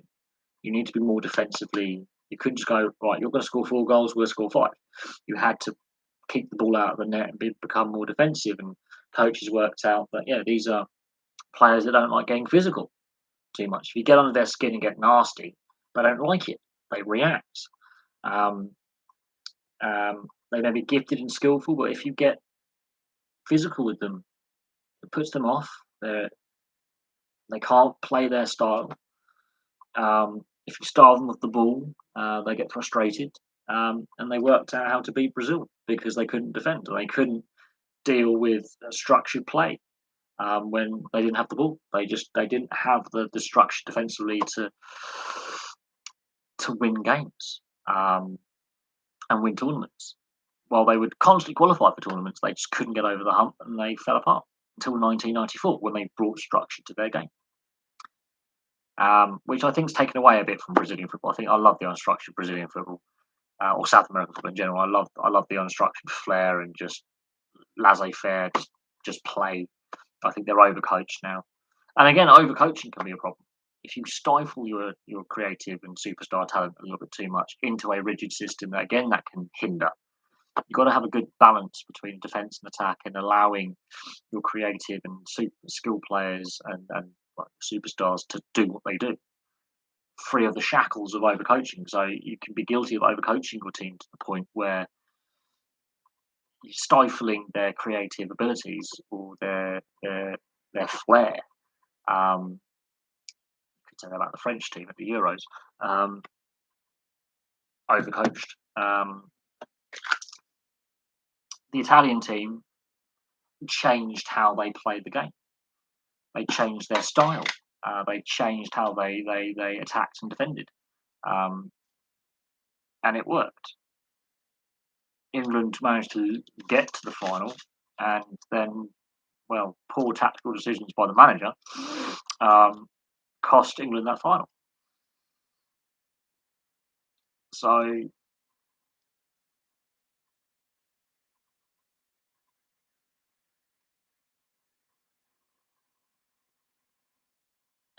what it is. But no, well, I've managed to go off on a tangent. There's been some very interesting questions, like been some very very interesting questions so far. But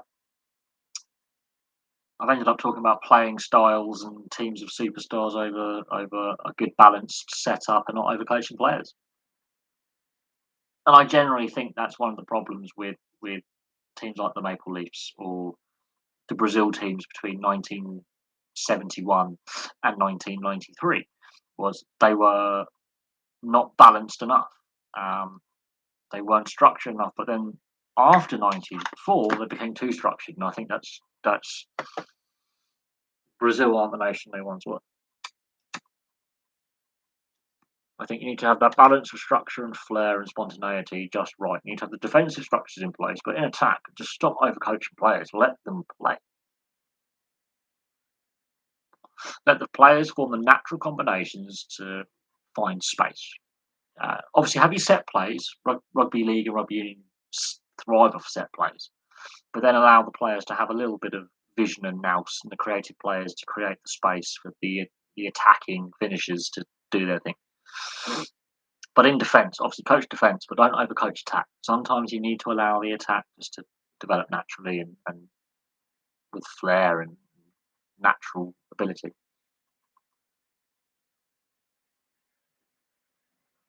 You need to have those unstructured players who play without a structure in attack. Defence, obviously, you want structured play, but in attack, you just want them to turn it on. And that's why I like certain. That's why I like French rugby of old. Defensively, they were brutal, and in the scrum, but in attack, the French rugby national team now is got some of the DNA of the French team of the 80s and 90s, where in defence they were brutal. They could fight quite literally, but in attack they could just do things that they shouldn't be able to do. That's what I think rugby union needs: is good structured defence, unstructured attack, except for the set plays off scrums and penalties and lineouts. After that, once the second or third phase, just allow the structure to go out the window and just attack for fun, play with enjoyment on your face. When your attack play is too structured, especially in sports like rugby league and rugby union, to a certain extent football, it becomes predictable and easy to defend. Obviously, set plays and set pieces are different, but in the main, just have the combinations and play. That's what I find most entertaining about rugby league. Is sometimes it's off the cuff plays that are unstructured that are brilliant, where the creative players such as your scrum half, your fly half, inside centre, or dummy half, 5/8, and halfback fullback. They do things that bring other players into play who are finishers, um, playing offloads. That to me is far more entertaining than over-structured, over-coached attack, because that's where it just bogs down and the defence goes, "We can defend this all day." But that's why I'm probably going to rewatch a lot of the NRL games from this season, and you can see the difference between the best teams and then the not so good teams, especially when it comes to unstructured play. The new rules do help unstructured play massively. And I think a lot of coaches have realised unstructured play gets more results than over-structured, over-coached attack.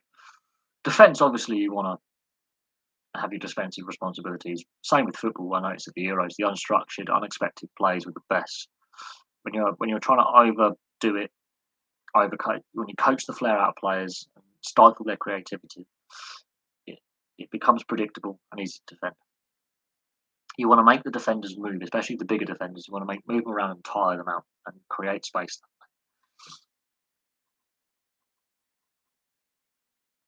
And it's a more enjoyable watch as a result. This is why I actually like ice hockey to a point, because there are some players who just are so unstructured in attack. It's brilliant and it's so fast paced that yeah, it's a very open game. But some sports are so overly structured with attack, and they've got an issue with overcoaching, which is a problem which doesn't necessarily help the image when you're trying to sell the sport to a wider audience. This is where rugby union is struggling in certain markets because it is too structured in attack.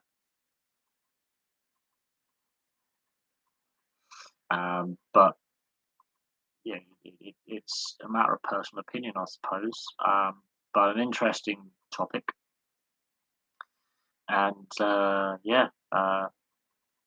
In regards to what club am I most passionate about, I would say the teams I support. I'm passionate about.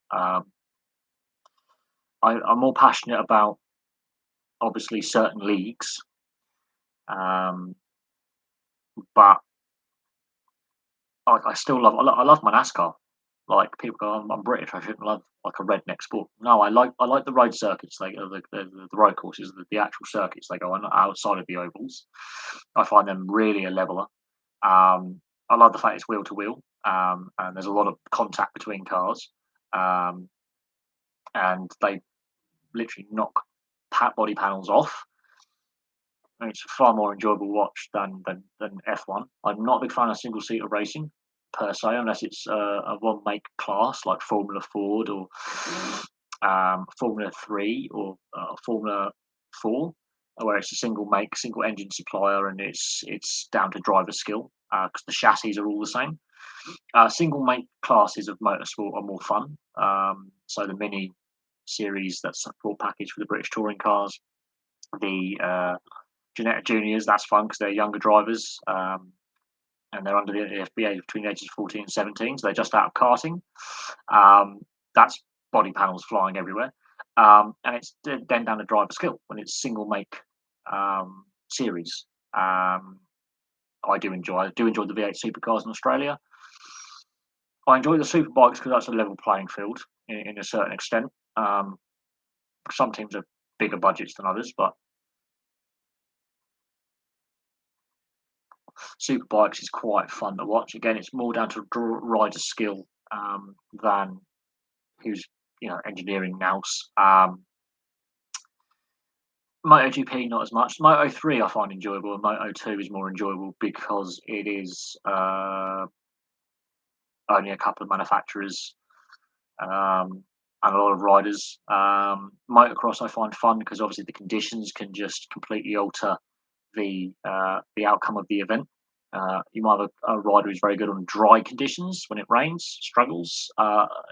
Rallying, obviously, even Sebastian Loeb, the great Sebastian Loeb, wrote off many a car. Didn't always finish every rally. Rallying is just a lottery at times. Motocross is a lottery at times. I do like my motorsport, but I'm not a big fan of single-seater racing, especially F1 and IndyCar. I'm not a fan of that. NASCAR and superbikes, the support classes in MotoGP, so Moto2 and Moto3 are more fun to watch.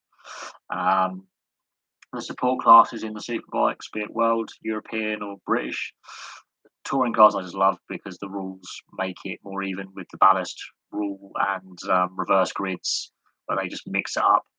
That is more interesting. The single make support series that they have as well. Again, it's down to driver skill. Setup has a lot to do with it as well, but down to driver skill mostly.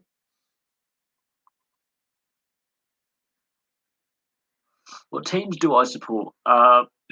Well, rugby league is the Canberra Raiders in the NRL, London Broncos in the Super League. NHL, it's the Winnipeg Jets. My second team is the Arizona Coyotes. We have a British player playing for them. Thank you.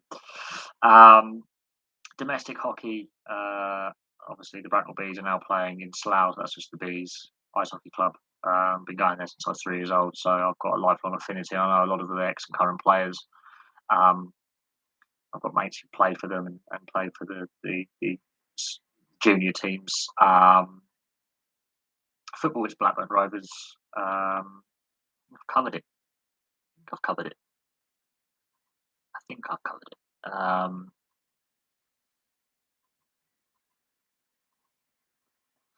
But I just enjoy team sports. There are certain nations in rugby union and rugby league I like to see do well, and certain players that I go, this is I may not support the team he plays for, but I like the player, and that I've sort of lost a lot of my dislike for certain teams because there are certain players who are like, he's playing for that team. Like, I have a soft spot for that player or that individual or that. I've enjoyed seeing Leicester do really well. In what sense have I ever been to a game? I've been to rugby union, I've been to cricket, I've been to football, I've been to ice hockey. I've done a bit of karting, because you can go karting in this country indoors and outdoors. So I've gone to karting tracks. I've done a bit of that. It's kind of fun. I've been to motor museums and stuff. I've been to Twickenham. I've been to Lords. Been to Anfield. I've been to the Badesky. I've been to Vicarage Roads, Loftus Road, Craven Cottage, Fratton Park, St Mary's, the old Griffin Park, which is now gone, which is obviously the Brentford's old stadium. Where else have I been? I've been to quite a lot. I've been to hundreds of hockey games, ice hockey games. Don't get started on that. Where would I like to go? I would like to obviously see the Challenge Cup final at Wembley, even though I'm not a fan of the current Wembley Stadium. I would like to go to the NRL Grand Final and Geo Stadium in Canberra, see the Raiders play. I would like to go see an NHL game or every Canadian team play in their home arena. That is something I would love to do on the bucket list. I've been to Twickenham, but there's some other rugby union stadiums. I would like to go to the new Lansdowne Road, Aviva Stadium. I would like to go to Croke Park as well and watch some Gaelic Amateur Association sport. That's something I would like to do. I'd like to see a bit of hurling and Gaelic football. I would like to go see the MCG and see the AFL Grand Final. I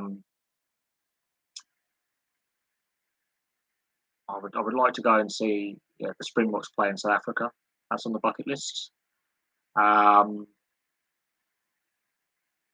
There's things I want to do, and there's things I have done. I've been to a lot of football matches. I've been to a lot of iconic stadiums in English football. I've been to Twickenham several times. And that is an experience. A packed Twickenham is an experience that you just can't take away from. Whatever you feel about the English national side and the RFU, when it comes to the club game, I've been to Twickenham several times and enjoyed it. The atmosphere of being inside a sports arena or a sports stadium is a lot different than TV. There is no doubt on that. You cannot replicate it. It's been a couple of years since I've been to a live sports match. Don't get me wrong, I love watching on TV. I love turning the sound up full surround sound. But when you're actually in the stadium before, during, and after the game, the atmosphere is completely different. It's electric. You can feel stadiums bounce. Boxing or WWE, neither. Not my thing anymore. I've watched live boxing. I've got friends who are professional and amateur boxers. So I've seen my fair bit of boxing. For me, neither really. While I have been to boxing matches, I'm not really a massive fan of either. I used to be a massive fan of pro wrestling years ago. I haven't been a fan of pro wrestling for a very, very long time. There's a lot of issues within the industry that I just don't agree with. I've got friends who obviously do wrestle on the independent circuit here in the UK and have done past and currently do now, um, and are quite good at what they do. The independent circuit, there's not a lot of money there. The risk of injuries there, everyone goes, "Oh, wrestling's fake." No, the kayfabe is what's fake about it. The actual moves are dangerous. I've set up a wrestling ring. I've been thrown to the canvas on a wrestling ring. I'll tell you now, it bloody hurts a lot. I've got friends who've been injured wrestling, who've had serious injuries. But yeah, don't get me wrong. I absolutely 100% have enjoyed in the past, not anymore. Not for a very, very long time. I don't enjoy MMA either, really. I don't mind. I prefer Bellator over UFC, but I'm not a massive fan. Again, I've got friends who do mixed martial arts, and fair play to them. Yeah, if you get moves wrong, yes. Boxing has its problems. I'm not going to disagree on that one. I'm not going to disagree there. I would say when you say WWE, pro wrestling, yeah, the moves go wrong, you're in serious trouble. We've seen a lot of moves go wrong. A lot of wrestlers get injured in the ring. Owen Hart died in the ring, and so that has to be remembered. It's a lot more dangerous than people realise. Your hardcore wrestling fans, know how brutal pro wrestling is. Obviously, you've got kayfabe in there, but take the storylines out of it and the kayfabe. The actual moves are dangerous.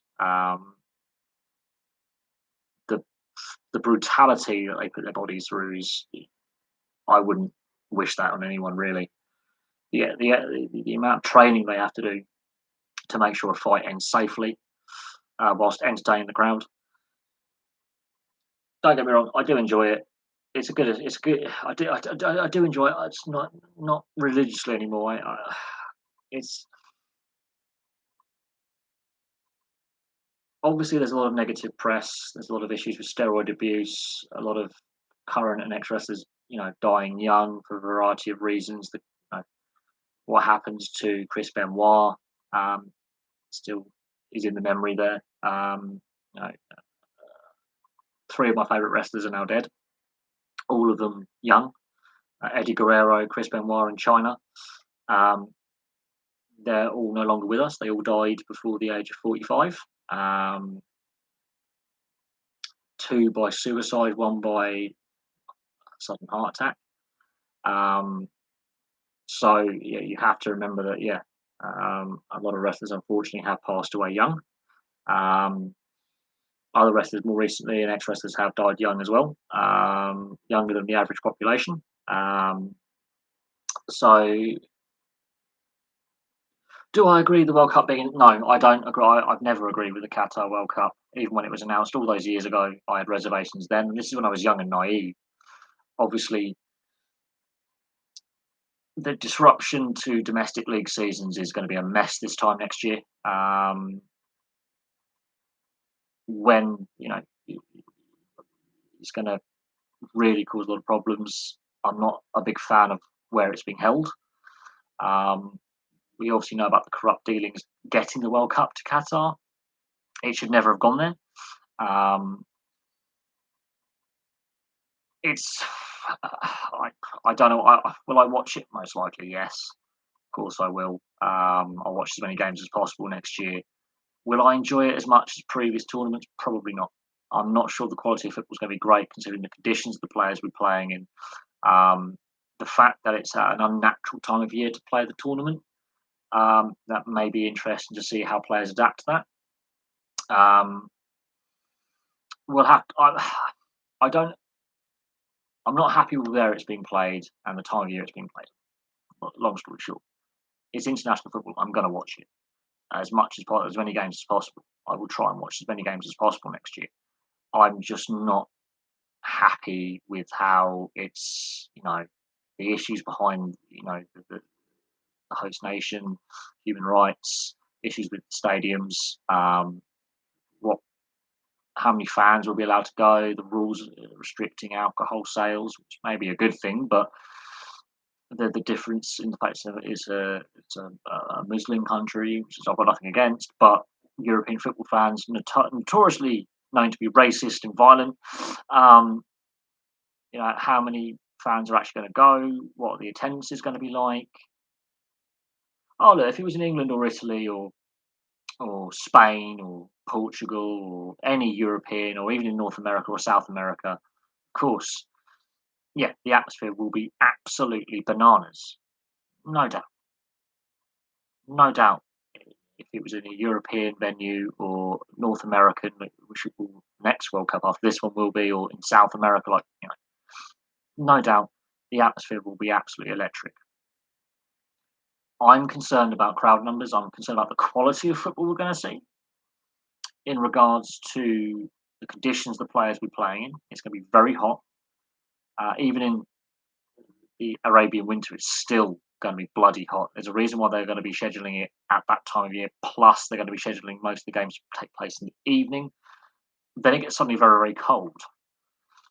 This is the thing with the desert. It rains like 5 times a year, and when it rains, it's biblical. It's well, if it does decide to rain, because it's happened with the MotoGP in Qatar before, where it's the heavens have opened and they can't race because they've got to race at night because of the heat, and it's chucked down with rain and they can't safely race because of the reflection of the lights of the circuit. Um, I wouldn't say it was the best World Cup, no, but South Africa is a sports mad nation, and while the quality wasn't the best because it was a South African winter and the high veld, it gets again very cold. Similar questions were raised about the Argentina World Cup in 1978. It was the winter. Most of the games were played in the Buenos Aires and Rosario, which are very European, like Mediterranean European climate. But wasn't great. It was very cold in '78. You can see a lot of the fans are actually wearing a lot of layers. It wasn't particularly warm. Same as Africa. It wasn't the best World Cup in my lifetime. Not as bad as this USA '94. I think that was the worst World Cup I've ever seen. I think Qatar's going to top that. USA '94 was the first World Cup I saw, and the quality of football then was no. It was regularly voted one of the more boring World Cups. Attendances were good, but the tournament, the quality of play wasn't great. It was an overly defensive tournament. Goals per game were nowhere near as high as what they were in later tournaments. I fear we could see the same low average goals per game. Um, it's been played in winter. Even a desert winter, it gets very cold at night. The heat disappears very, very quickly. Um, and yeah, it will be interesting to see what time of day the games are fixed to take place at and the quality of the games as a result. Because obviously in the day it's going to be still roasting hot, and so I think we'll see what happens. Look, obviously the tournament's taking place at our time of year. We have to accept that. It's going to be very interesting to see how it plays out.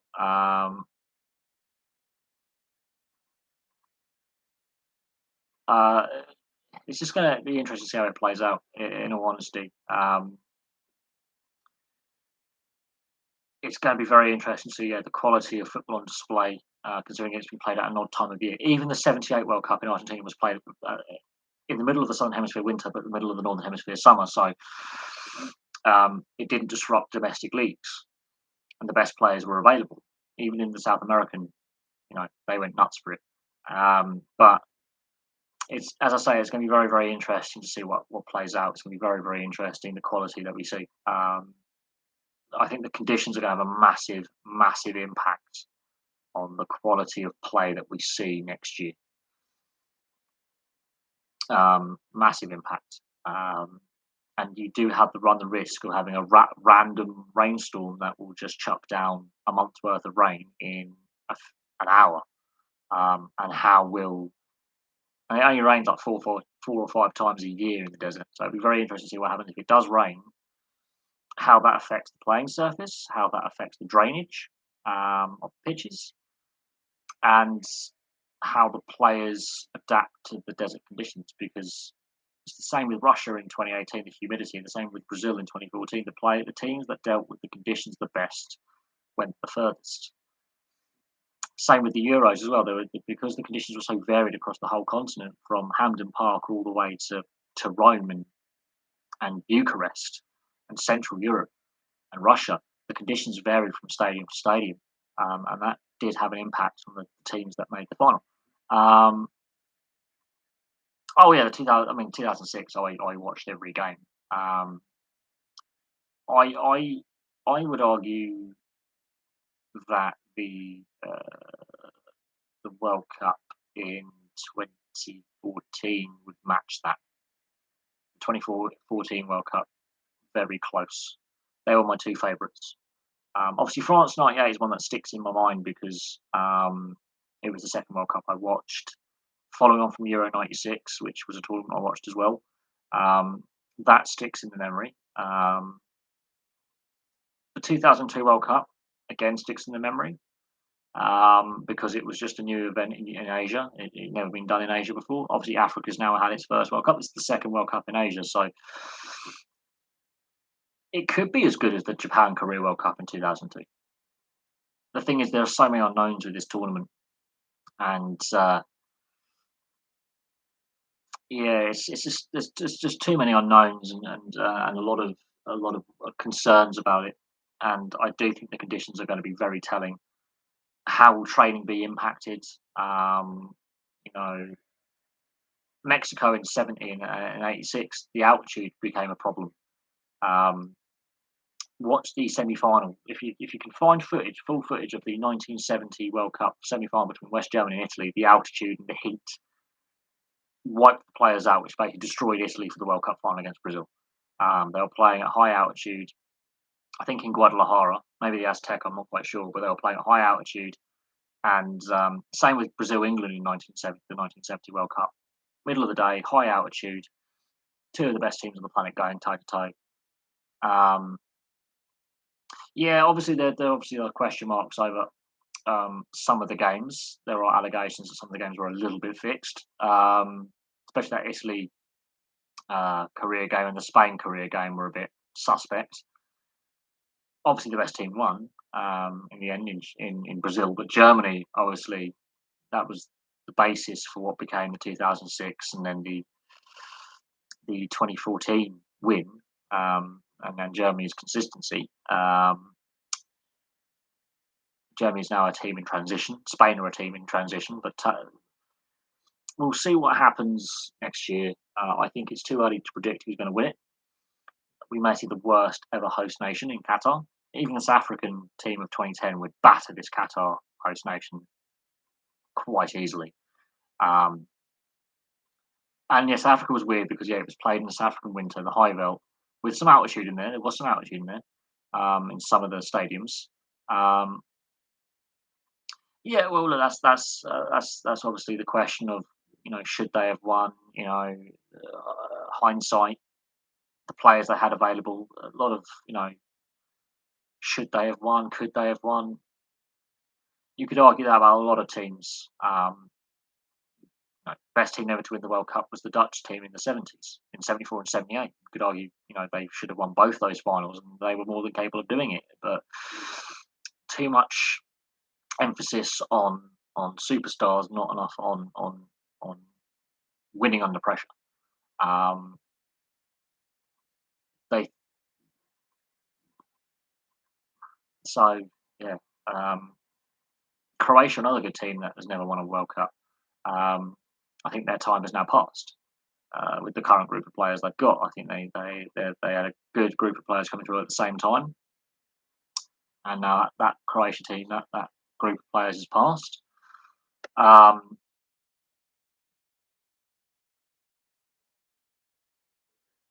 so yeah, there's a lot of questions there, a lot of questions over, should have and could have and would have. Um, yeah, 99 cricket World Cup again. A lot of should they have won it? Could they have won it? Absolutely, with the talent they had available. Bear in mind, it wasn't long after apartheid, however, so some of the best African players didn't actually get play in the Test arena. Um,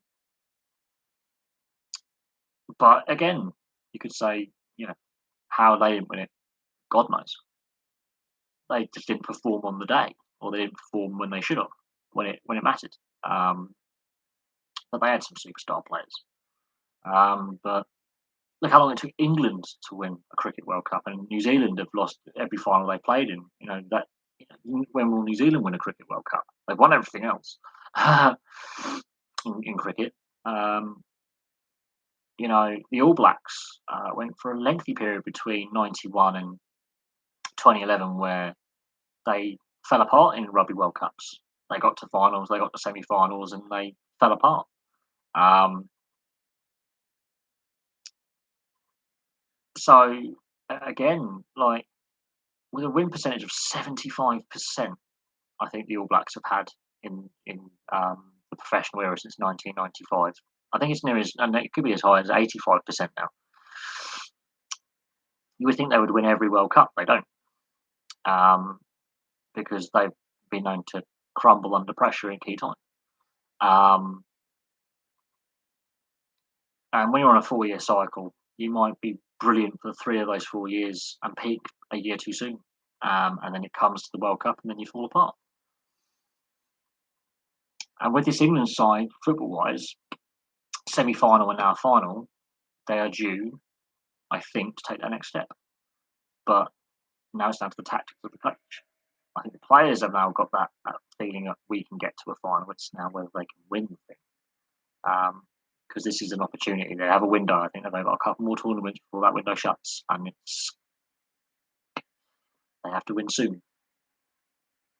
But yeah, no, some very interesting questions there in regards to World Cups, and doesn't matter if it's football or other World Cups. Very interesting questions, and a lot of hypotheticals. Could they have won? Should they have won? They didn't. They didn't. Simple. They didn't win. Um, you know, Other teams won on the day or won the tournament.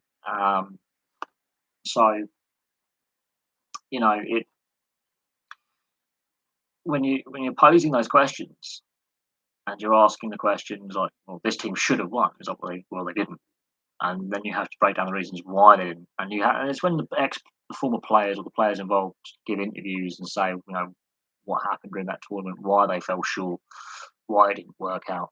That's when you get an inkling of what was going on in those squads, in those camps, in those tournaments, why they didn't quite get over the line, why they didn't lift the trophy, why they fell short.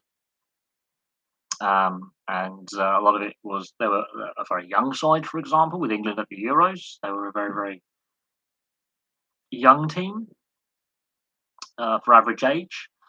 Um, Other teams, like Italy Euro 2000, they were a very solid side. Didn't have their first choice goalkeeper. He was injured. Um, France in 98 2000, yeah, brilliant. And then in 2002, they fell apart at the group stage. It happens. You have your window. And the questions have to be asked why. And you have to look into the squad makeup. Is there unity within the team? Is there disunity? Is there issues with coaching style? Selection of who's been selected to go to that tournament. All those questions have to be answered. France at the last World Cup in football, they weren't the best team for necessarily superstars. They somehow managed to get over the line. But look at the Euros; it was pretty much the same team, couple of changes here or there, and they were hopeless. Same coach, same selection policy, as in same selectors. Same core of players for the most part, pretty much the same squad. Utterly hopeless. So within the space of 3 years, but it would have been 2 years, France have gone from world champions to struggling out of their group and not getting past the second round of the next tournament. So, and there was rumours of disunity in the camp and players not getting on and not talking to each other, and there's been question marks over Didier Deschamps since he took the job. He wins the World Cup, some of those questions disappear. Fans still aren't happy. So, further questions over Didier Deschamps and his future as France coach. Do they go into the World Cup as favourites? Probably not. Probably not. Who is the favourites for the Qatar World Cup? No, but I don't think I couldn't give you a favourite. I think it's ridiculous to name a favourite at this point. Not all the teams have qualified yet. You can't name a favourite. No, I don't think Portugal can. I don't think they've got the depth. They've got some very skillful technical players. They haven't got the defensive depth and the talent depth. They've got some hard-working players. If Ronaldo makes it to the next World Cup, I don't know how effective he will be. Same with Messi. I think their legs have gone. They're still brilliant players, but not for me. Italy with the style with Mancini. If Mancini stays at the helm and the way they're playing and their unbeaten streak, absolutely. Absolutely. But the conditions are going to be different. More nations. So obviously winning the Euros is one thing. Winning the World Cup is something else, because you've got nations from South America, North America, Africa, Asia, different styles of play. It's international. It's a global tournament rather than a regional tournament. So while Italy, with the way they're playing, absolutely can. Sky's the limit. They could do what France did in 1998, 2000, Spain between 2008 and 2012. They could be that dominant force for a period of time. They could be Brazil in the 60s, apart from 66, from I think 58, 62, and 70. They could have that dominant spell where they are the best team in the world. And the audio's gone. Oh, bugger. Yeah, we've just lost audio. That's not good. That could be to do with my internet.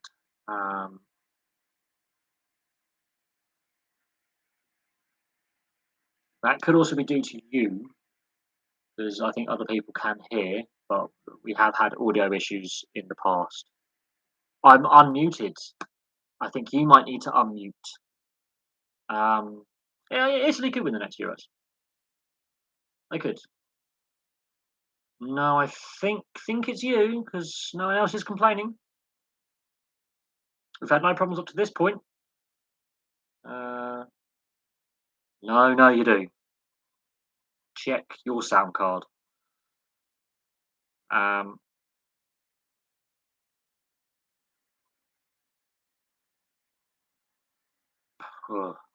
But yeah, no, Italy could win the next Euros as well. It's doable. It is doable. Obviously, Canada are going to be joint hosts of the next World Cup with Mexico and the USA after Qatar. Joint hosts there, so they've got a good setup going when it comes to North American football. They're increasing their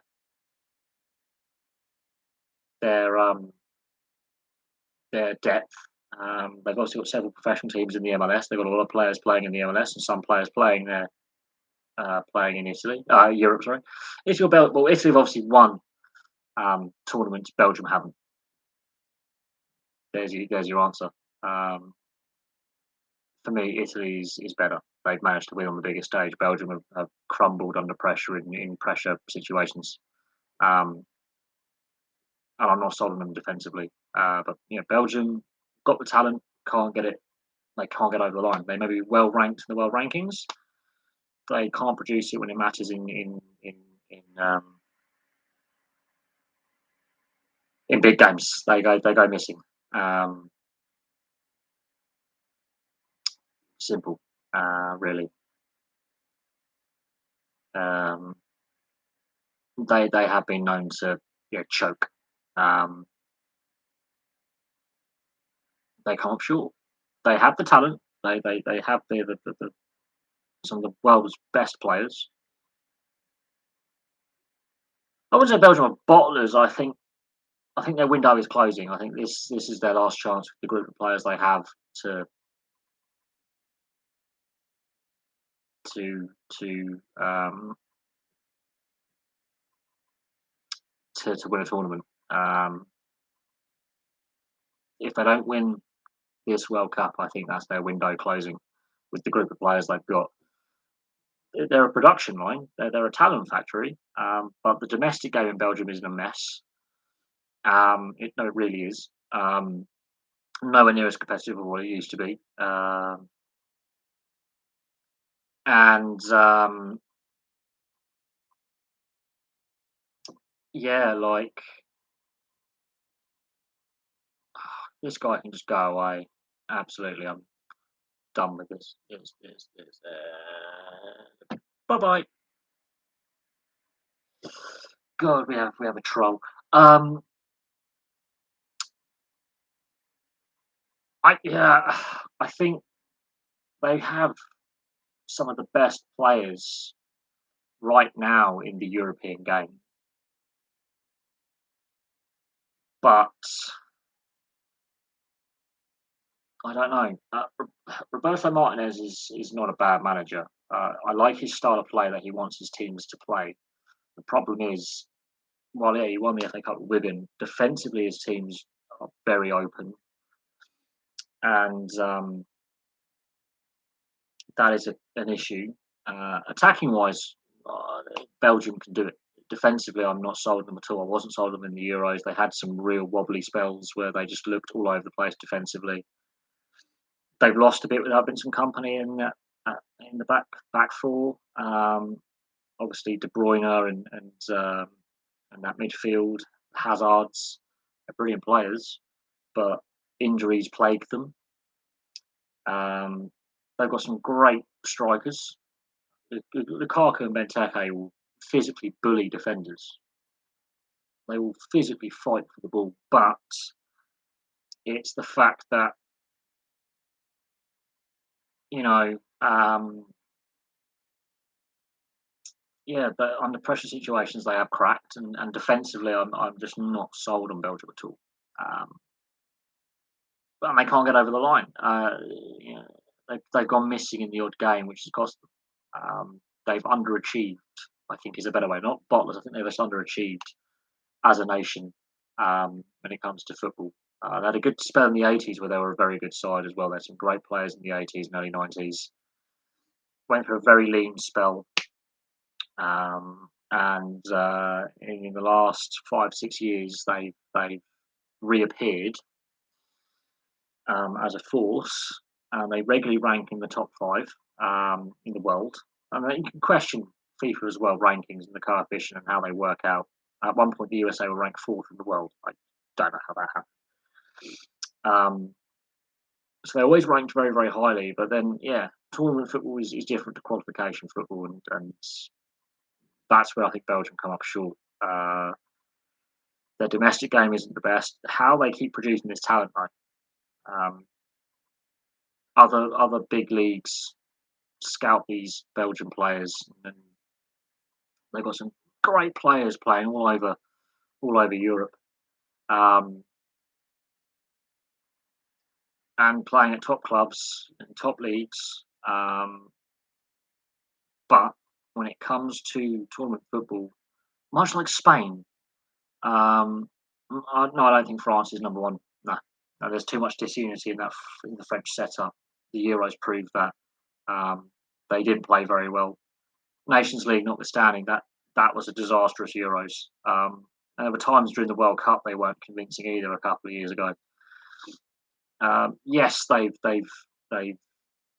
got to two finals out of the last three. Won one, lost one, but that Euros they didn't look right. They never looked fluid. They never looked settled. They never looked confident. They just didn't have any flow to their game. They played in patches defensively again, suspect. Um, Griezmann was their best player, which is he's not a bad player. Obviously, he's a world class player, but other key players didn't perform. There's been issues over Benzema and his involvement with the squad and issues that he's had off the field. Pogba is is he good? Is he bad? What Pogba is going to turn up? When he doesn't play well, it's a nightmare. When he turns it on, he can be brilliant. He's so frustrating. So in that regards, France for me are not the best team in the world.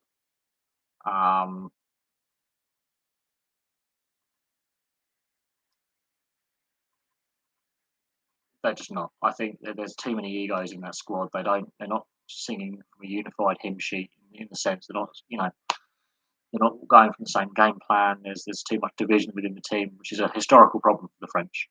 Um, Always a lot of egos, a lot of division. They tend to implode off the field, which affects their on-field performance. Griezmann was their best player at the Euros. He was doing a job of a centre midfielder. He was playing out of position and played very, very, very well.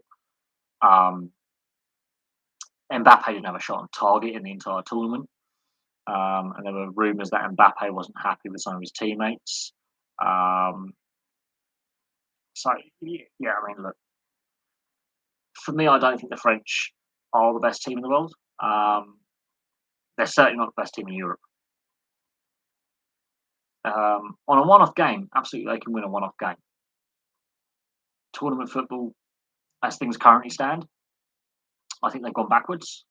And it's pretty much the same group of players of the last couple of tournaments, the same core group of players that got to the final in Euro 2016, won the World Cup in 2018, limped through the last Euros horrifically.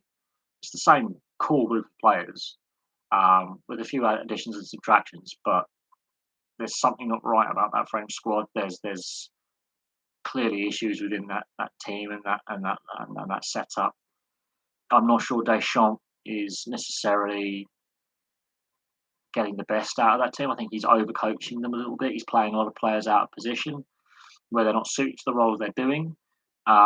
He's having problems controlling the egos of that team. Italy, different kettle of fish. A lot of young players in there.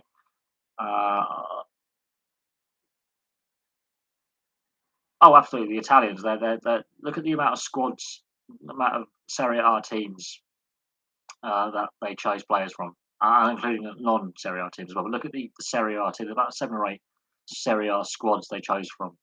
They didn't just pick from a handful. They picked from all over the top 8 or 10 teams in Serie A. They got the best players, even from the unfashionable clubs like Sassuolo. They had several key players from Sassuolo who had an impact on the game, an impact on the team. They had several club captains in there. They made Mancini and Vialli, his assistant, really made sure that they definitely did their homework on as many players, as many teams as possible within the Italian system, and other key Italian players from other clubs. They made sure that those players that weren't playing in Italy were also properly scouted for what they could bring to the squad, and they put together the style of play they're playing and the energy they play with and the work rate that players put in. It doesn't matter if you're the centre forward or the centre back. It doesn't matter. They for me were my favourites from game one to the final. The, it was just their style of play, the way they play. Even when they were on the back foot in games, you knew they were never out of it. It's also to do with the Nations League as well. And before Mancini took over, they were in a real bad patch. They weren't doing very well, and Their form was terrible. The last few years under Mancini has completely changed. How they're ranked fifth in the world, I don't know.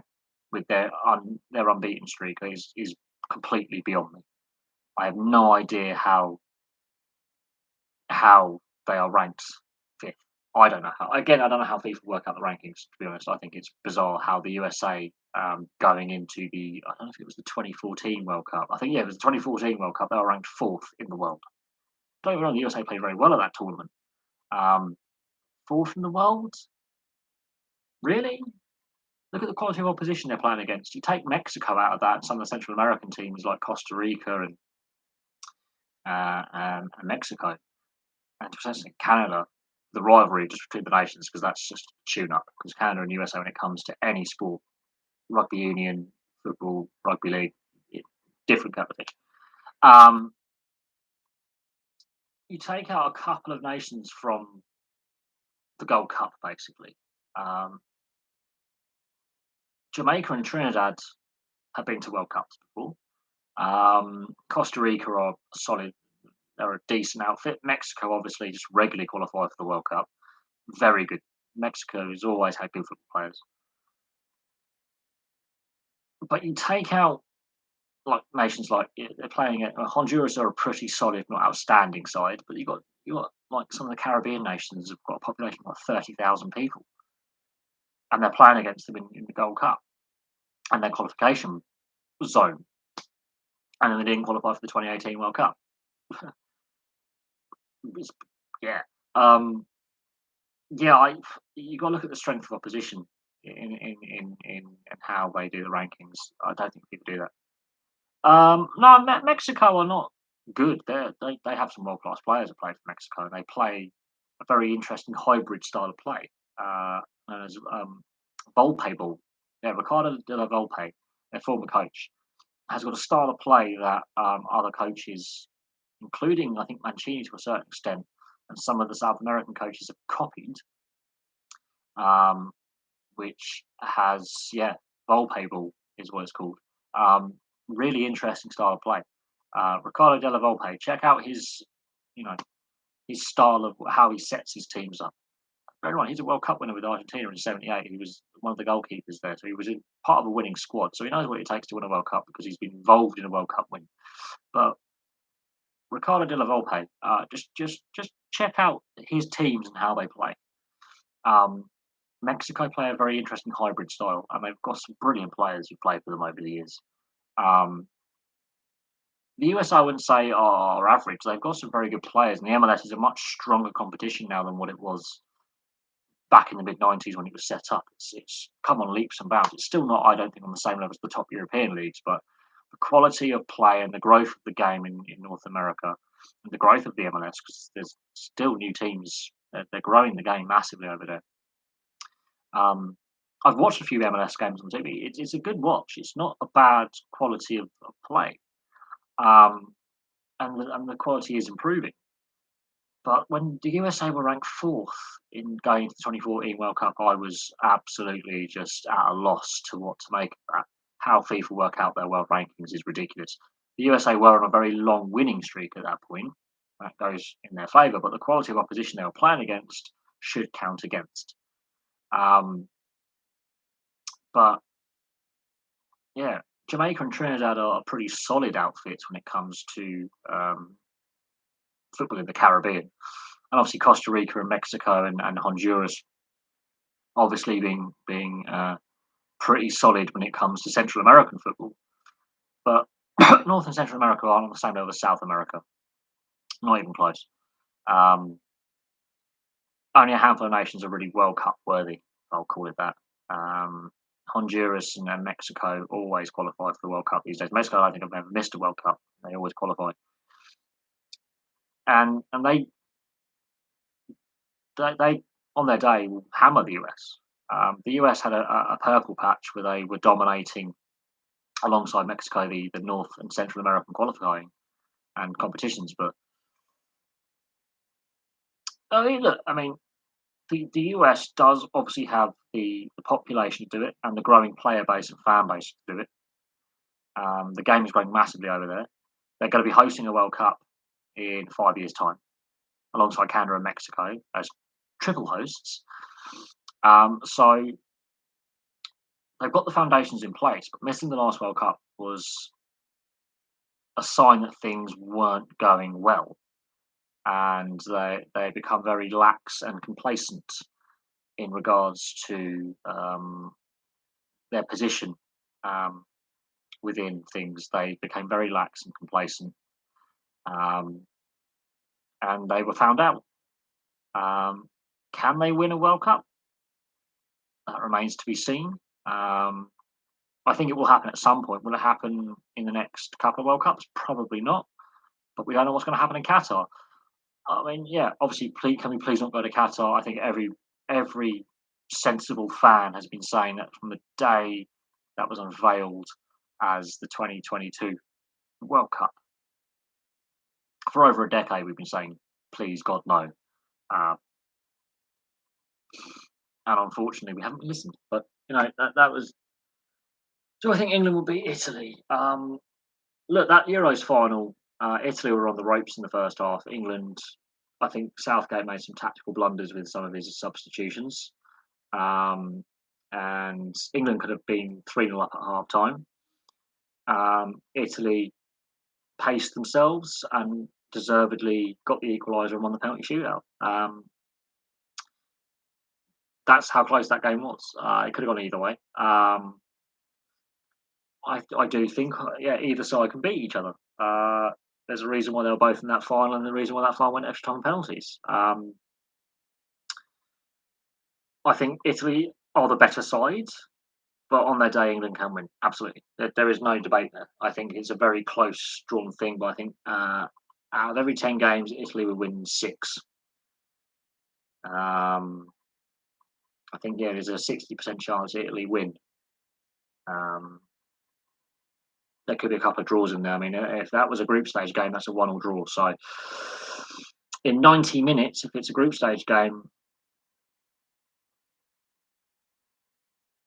I would say 60-40% chance that Italy win over England. But there's also a high likelihood of a draw.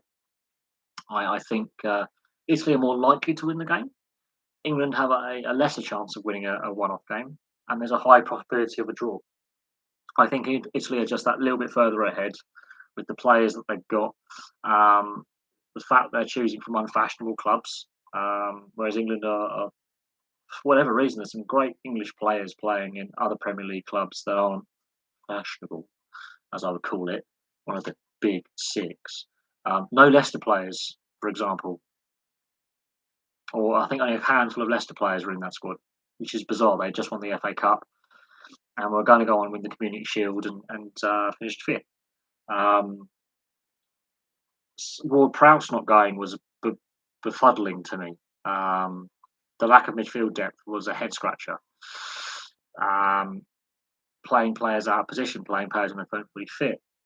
Question marks over the selection of players. Look, Spurs, they can't win any silverware. I mean, Christ, they're a club in crisis all the time.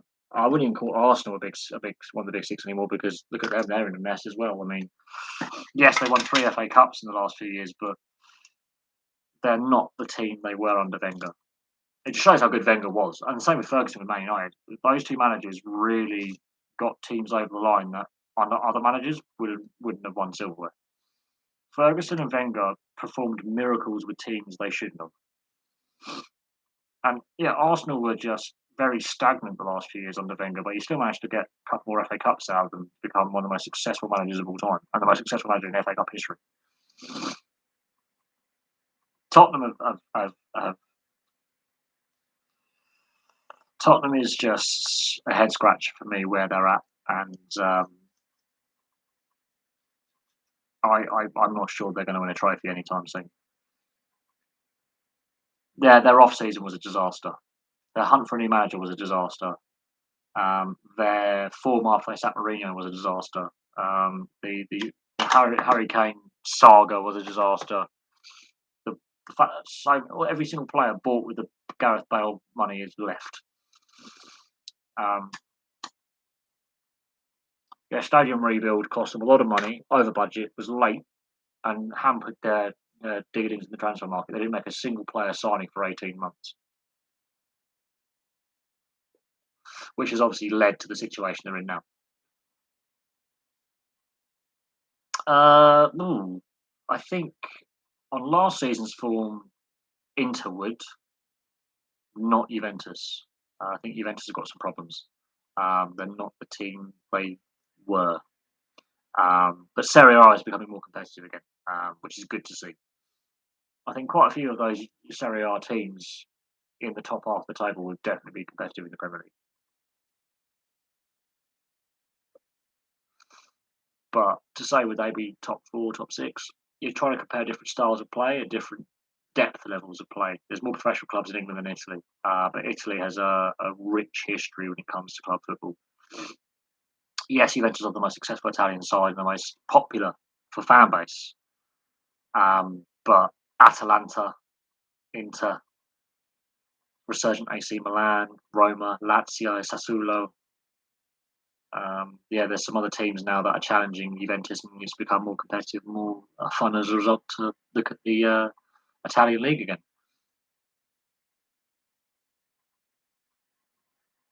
Yeah, Celtic's become a mess. Celtic is a bit of a mess.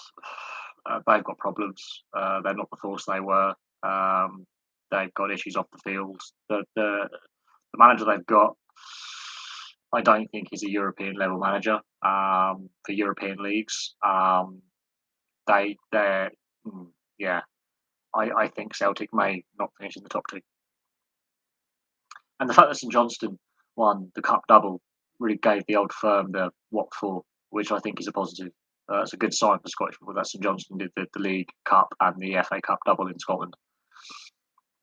For the Scottish Cup and the Scottish League Cup going to St Johnstone, that is a massive shot in the arm for Scottish football.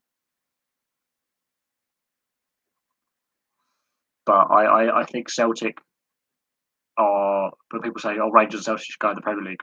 If Celtic struggle this season and implode, which they look likely, yes, it shows how good Ferguson was as a manager in his last, I'm going to say 5, 6 seasons there. That he still managed to win silverware with them, but they became less dominant as time went on. The first half of the Premier League era, they were the side to beat. As time wore on, they became less and less dominant and won less trophies. They were still a great side, but they, having Ferguson in charge as long as they did, papered over a lot of cracks that were appearing with the ownership they have under the Glaziers and some of their missteps when it came to the transfer market, and there were weaknesses in the squad that he managed to coach out and cover up with his coaching style and his tactics. Post Ferguson, no, they are overhyped.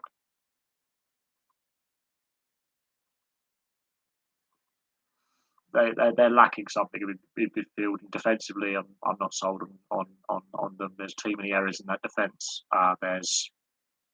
There's I think a weak midfield. They don't have that Roy Keane type player in that midfield. That could just be a box to box dominant midfielder who can an energy guy, not the most skillful, not the best. They don't have that Eric Cantona, Roy Keane type of anger and leadership. They're lacking that.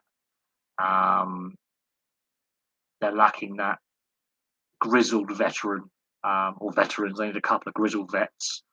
Um, they're missing the likes of Paul Scholes. They never fully replaced Paul Scholes either. They're missing a bit.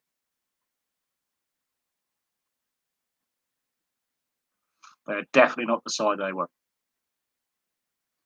Well, obviously, you'll name the Italian Eagle. I think that would kind of specify what nation you support. But it, Serie A is still not quite at the force it was 15, 20 years ago as a league. It's coming back, but the Italian league went through a very down period over the last decade or so since the match fixing scandal of 2006. It's not as I didn't obviously watch SAS Australia, but we've seen programs like this before where export stars go on these endurance programs. and do these endurance challenges. Sam Burgess has got a lot going on off the field. So there's obviously a bit of money involved in it. He's had a lot of legal fees and legal problems. Um, Obviously, had to step aside from his coaching role at South Sydney. He's had a very public divorce and some very public legal issues, which have cost a lot of money. So that's damaged his image a lot. There's been allegations of drug and alcohol abuse and domestic violence. Um, as a player, look, very physical, brutal forward. Absolutely, no doubt, one of the best forwards the NRL has seen, especially one of the best British forwards we have seen in rugby league. Not quite on the level of Adrian Morley, though. I think Adrian Morley, is a level above Sam Burgess. And Adrian Morley doesn't have the off-field indiscretions that Sam Burgess has. Adrian Morley off the field is well respected, runs his own business now in recruitment. Um, Very likable off the field, likes to drink, but he's no way the same off-field distractions that Sam Burgess has. Adrian Morley was an animal on the field, regularly suspended, actually played more first grade games than Cameron Smith. Who would have thought? At, so, the fact he appeared, a lot of ex-sportsmen do these programs where they aren't sport related, if you know what I mean. It's like Wendell Sailor appearing on Dancing with the Stars, of the Australian version of Strictly Come Dancing, when he had his cocaine ban, which didn't go down well. He was voted off in the first round, which is unfair. I'm not sure how the Australian public have viewed Sabo. Obviously, he won the competition, but you know, I, hmm, I, Sam Burgess's character, he leaves a lot to be desired as a character off the field. There's a lot of question marks over his temperament and some of his personal decisions that if you or I, as normal people, were to do, we're facing a fair bit of time in a secure complex called a prison. Um, yeah, look, Sam Burgess, he divides a lot of opinion. He wasn't necessarily the cleanest player on the field. He had a fair few suspensions as well.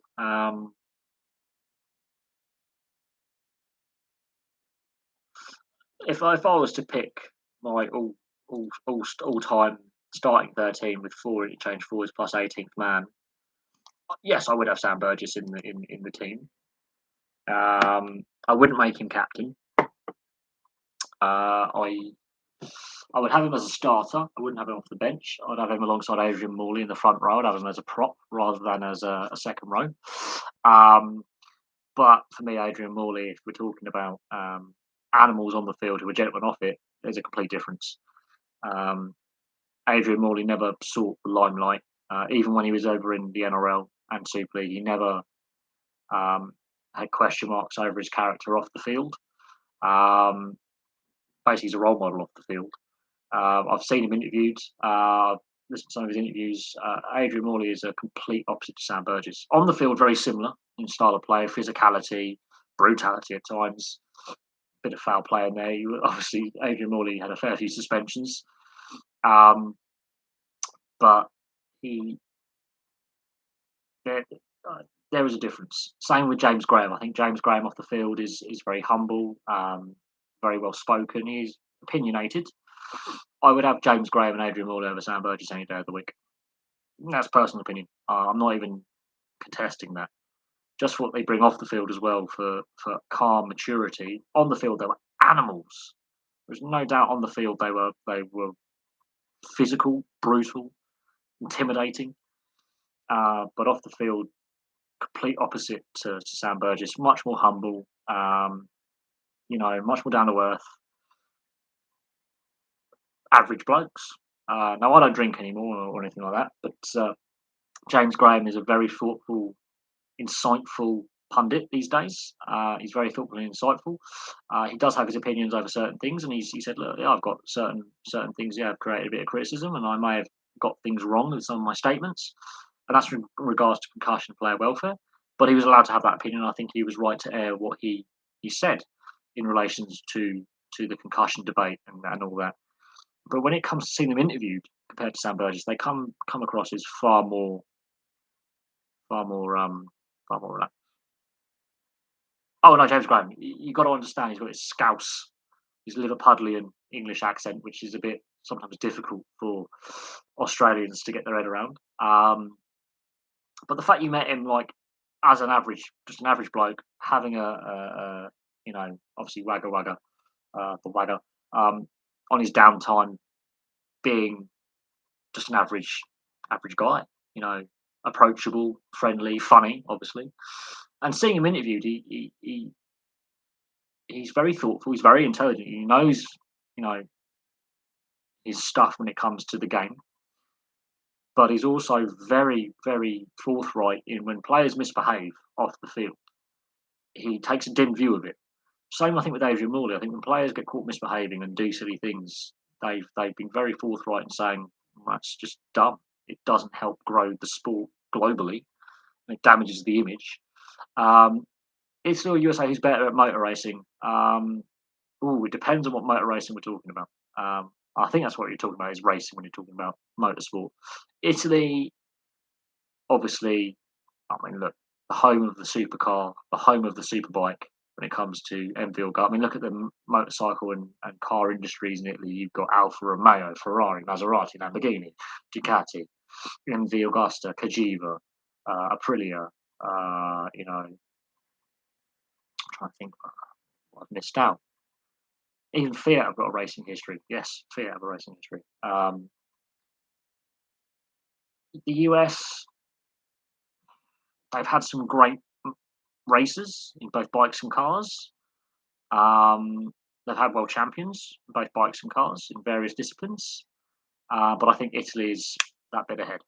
Yeah, but talking about James Graham and left everything on the field, off the field. He's so laid back. I've seen interviews that he's given to Australian TV because I've obviously got my NRL subscription. Um, and yeah, he's very well spoken. He's very knowledgeable, very thoughtful. And when players misbehave, he's very critical of when players, get caught doing illegal activities. What we've seen obviously with Cameron Munster and Brandon Smith and I think Lewis, I think another player at the Melbourne Storm, Reece Walsh. But yeah, you guys, well, it's not good enough. We've got to be better. So in that regard, yes, I would definitely have James Graham in my all-star NRL Super League kind of. Oh no, he's so if he was an administrator, I think if he was the one giving suspensions, I think he would go right. We've got to come down tough on these guys. That'd be my personal opinion. Daniel Ricciardo is an Aussie racing legend. I would love to see Daniel Ricciardo in the V8 supercars or world or British touring cars. I would love to see Daniel Ricciardo in saloon car racing. I think he'll be brilliant. And again, Daniel Ricciardo is so approachable, so down to earth. Maybe a superstar, but away from racing, he's pretty laid back, pretty normal, pretty open to the media, behind the scenes, giving interviews. Just an average guy. He's an Italian Australian. He's just your average Aussie, really. But if I was to name my all-time NRL starting 13 with a four-man bench with an 18th man with the 18th man on the NRL, there will be a fair few English players making that team. Some of them haven't even. I would have Jermaine McGilvray in there for his work rate on and off the ball. I would have Earl Crabtree, again another humble bloke away from the field. Again, hard as nails on the field. He's now retired. Huddersfield Giants legend. Jermaine McGilvray as well. Adrian Morley would be in there. I think I possibly would have Sam Burgess, but then would possibly. I think there are some other players who I think have surpassed him, and I would be when I'm naming this team, which I might actually do. I would be very conscious of off-field issues. I would definitely have Cooper Cronk in the halves. I would have Jerry Croker at left centre. Bit of camera bias. Um, I think it's it's it's a difficult one when you're trying to name your all-time favourite. Because some of the players I'll be missing out, maybe for stats, maybe in there. But Gary Schofield, the Schofield father and son, not so sure on them. I'm not overly keen. I never really enjoyed them. Um, there was something about the Schofields. I just went, nah, not my type of player. Brilliant players that they are. When I come to naming my all-time starting 13 with four-man interchange and 18th man, I don't think the Schofield makes it. Jamie Peacock does. I'd have Jamie Peacock in there, but I wouldn't have Gary Schofield. I would have Peacock over Schofield. If I was to name an English team, Jesus Christ, I'll be most of my players would be from the 90s and the early 2000s, and be like, who are what? um, but there'll be a fair few Aussies and Kiwis in there as well. It's going to be very hard to because there'll be some current players in there, which I try when I'm trying to name my all time favourite. I try and keep current players out of it. Um, I have I haven't done it for a while. Jamie Peacock. He's one of the few guys to cross over from Bradford to Leeds. Jamie Peacock, absolute man mountain, but gentle giant, much like Earl Crabtree. I like what they brought on the field, off the field. Thumbs up, top blokes. There is no debating off the field. They are so humble and laid back and very open with the fans and the media. And Earl Crabtree, I think, is and Ashton Sims as well as another one who I'm a big fan of. Um, for his time in the Super League and obviously his time in the NRL, I would have the Sims brothers in there, Corbin, Ashton, Tarek. Definitely have them in there. It makes it hard then because then do I have Joey Johns in the halves? Do I have Cooper Cronk in the halves? This is where it gets difficult because one's an immortal and one's a future immortal. Joey Johns for me is possibly the greatest player of all time. And admit, yeah, you've got to take into account obviously his issues with substance abuse and mental health. But where do I put Greg Inglis? Do I have Greg Inglis at fullback, or do I have him in place of Jared Croker at left centre? There you go. And Jared Croker's still playing, so I'd have to obviously put Greg Inglis in there. And he had some off-field indiscretions. Do I have Thurston in there? You know, do I put Rob Burrow at dummy half over Cameron Smith? Um,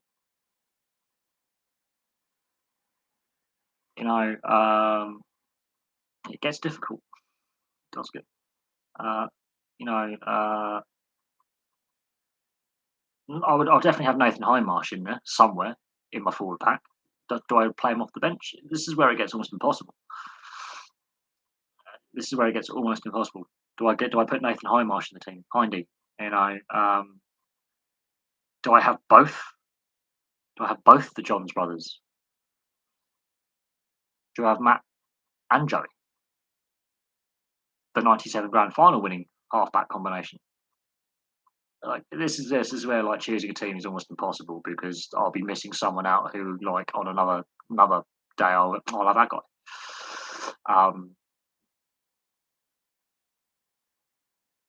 And Matty Johns is well, he's just a funny guy. I love the Matty Johns podcast. I love the Matty Johns show. Big fan of it. But you know, Wendell Sailor, do I have him on the wing? Absolutely. McGilvery on one wing, Wendell Sailor on the other. And then do I have Mal Meninga in the centres? Do I have Ricky Stewart in there? Do I have Laurie Daly in there? I mean, Christ, do I have Harrigan? Do I have Martin Bella in there? And in the forward, I mean, this is where it gets ridiculous.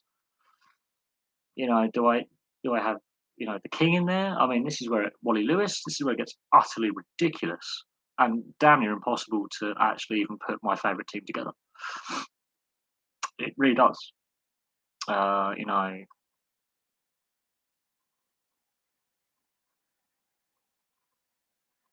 yeah. I mean, it How come I really? Yeah, it just the what? Who do I have as coach? Do I have Wayne Bennett as coach, Ricky Stewart as coach? Because I can Ricky Stewart play and coach in the same team. Do you have Fatty Vaughton as coach? It's, Craig Bellamy. I'm not a big fan of some of Bellamy's tactics, though. Great coach that he is. Do I have Cleary as coach? Eh, do I have Hazim Al Masri in there? I mean, crikey! I mean, this is ridiculous. I will be hard pressed to actually not only name one team but three. Um, do I have two 13s going against each other? With interchange benches and Fatty never had the plot to begin with. Let's be honest with this. Do I have where do I put Sterling?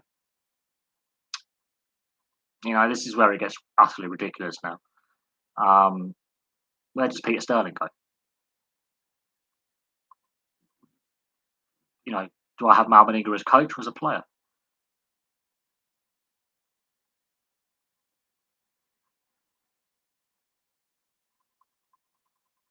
Um,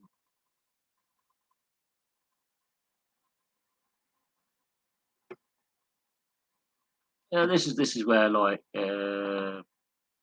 yeah, naming two all-star squads.